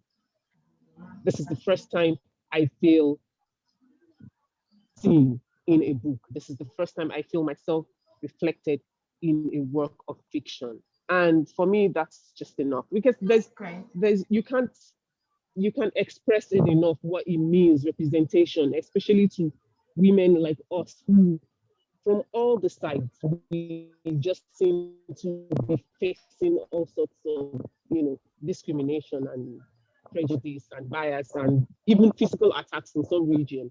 Then to read a book where you feel like, okay, this person gets me. If nobody else does, this person gets me. And then, of course, on the total flip side is the non-Muslims who reach out to me and like, oh my God, I didn't even know either a Muslim woman can write like this, or I didn't know that this is how Muslim women think, or I didn't know that this was the reality of Muslim women, or I would look at a Muslim woman differently from now on. I think these are just tips of the iceberg. Ultimately, I write for the Muslim women, and everyone who reaches out to me and says, thank you for writing this. That just makes me feel like, okay, I'm doing something right. Alhamdulillah. Alhamdulillah, that's good. Yeah, see, that's a baby step, but we're getting there. Alhamdulillah. We're getting there. Okay, good. All right, so I think we're gonna be one of the last questions. Thank you so much. I'm happy that this is going so far smoothly. So any advice would you like to give to new writers, new and old? Anything that you wish you knew that you didn't know, but anything that's unique, that you think can make a difference in the life of our people who wanted to be writers? Please share. Thank you.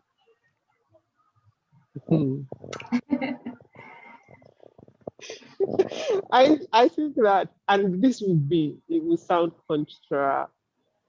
I don't know, somehow contrary to be giving advice, when my advice is to say, discard the advices. Just discard it. You got it right to be unique, original. Like just hey, it can work. It can work. Like you get so many, you get so many tried and tested writing rules. Write every day. Who has time? Like hello. I don't write every day. Women who are raising children and probably have other day jobs, and nobody has time to write every day. Then you get I don't. Actually, I like that one. Write what you know. I like that one. I do that one. And then you get right outside of your comfort zone. I'm like, why? Why should I write outside of my comfort zone? I like my comfort zone. This is what I know. Let me write what I know.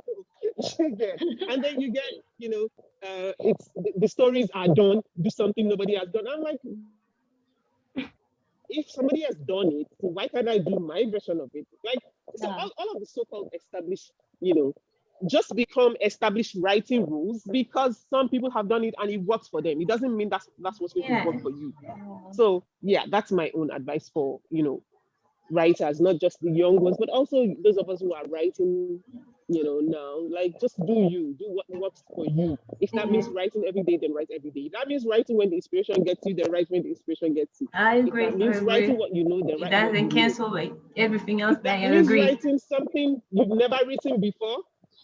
Just do what it works for you. And as long as you're writing from a place of, of truthfulness and authenticity, and from within yourself, it works. That's not to say you don't hone your skills and everything, attend as many courses as you can afford to, write and rewrite and edit and get opinions and all of that, but ultimately stay true to your own self and what your own vision for your writing is. That's my own advice. I think you couldn't have said any better. Thank you. I think that's great. Thank you. What about you, Amma Fraz? What do you have to share with us? So I don't know how I can top share some wisdom with us. Please. No, I don't know how I can top Mutia's words of advice. Yeah, she said it all. We cannot work right every day. And then, it's like I cannot write every day. I'm a writer, but I don't write every day. Absolutely. What I would say is just start writing. Stop thinking and start writing, because I was there where it was there in my head, like I have to write. And then sometimes I wouldn't even know what I want to write. So free writing really helped me to just start writing. Just dump everything. And dump everything, yeah, that works for me. Dumps is like when I get like me, usually it hits me. When it hits me, I'm like in a trance. I'm just like this until even I stop and I'm like, I think that's enough. You know what I mean? It's like, for me, it's like that. That's how it hits me. It hits me in waves. Like, I don't know when it happens, but it happens. It's like I get like a flash or something hits me and then boom, I'm like this, like a mad woman talking to myself, right? So if I want to write every day, it's probably a blog post or a review, but like actual creative writing, no, it hits me. I don't. It hits me. That's it. So everybody's different. I think we should all stick to ourselves, to where we are. We should take other people's advice. But at the same time, we need to be careful not to think that that's the only box we need to put ourselves in. So thank you so much for sharing. What about you, Shireen? You want to share any writing tips with us? I would say that for new writers, the first thing is believe you're a writer, because I have talked to people who express interest, but they have so much doubt. And some people just feel like you have to prove you're a writer, like they're like, I don't have anything yet. But if you believe you're a writer, you're a writer. And I really do think everyone has it in them, has a story in them. So I would just say you have to believe in yourself to get started. You don't have to have like a published perfect novel to start. You have to just, Yeah, get the words on the you have page. to be willing to make mistakes to get better. I think so. Yeah. I think so. Well, I think this concludes it all. Thank you so much, Juliana. I hope it was insightful for you, that you got good new perspective. And thank you so much, Mutia, Umafra, Sherry. Thank you for attending. I really appreciate it. Appreciate it from the bottom of my heart. Yeah, God bless you. Thank you so much for attending. I hope that this book fest is better than last year, inshallah. Thank you so much for joining us this morning. Have a great day and the remaining. Enjoy your Saturday, inshallah. It was Thank you so great much. talking to you. Thank you. Thank you so much for Juliana. Thank you for coming here. Thank you, Juliana. Let me know if she has any follow-up question. I'll let you know. Thank you so much, everyone. Okay, assalamu alaikum. Bye. Thank you. Salam alaikum.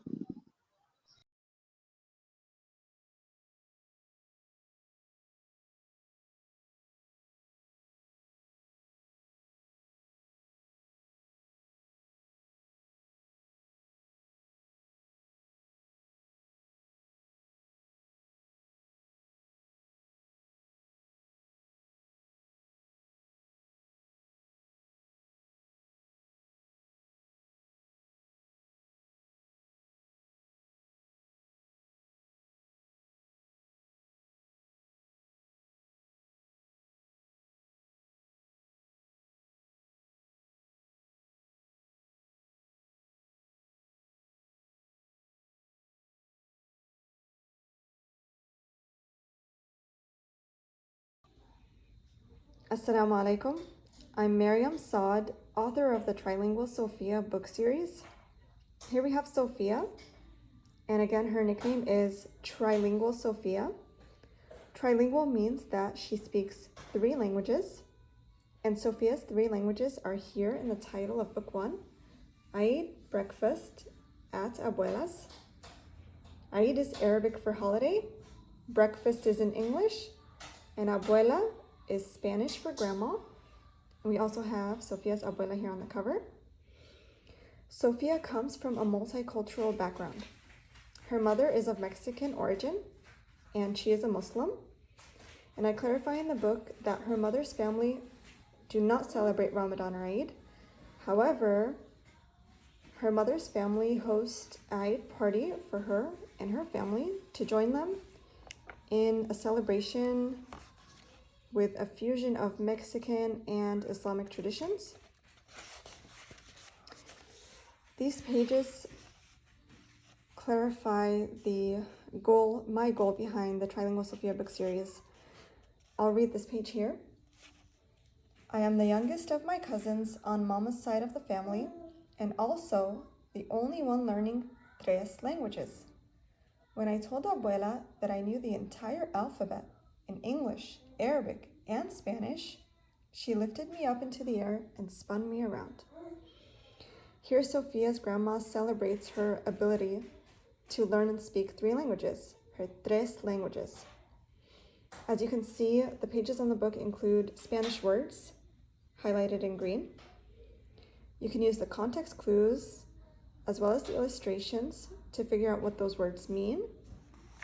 And you can refer to the glossary at the back of the book, where there's a list of 30 Spanish words, their translations in English, as well as Arabic.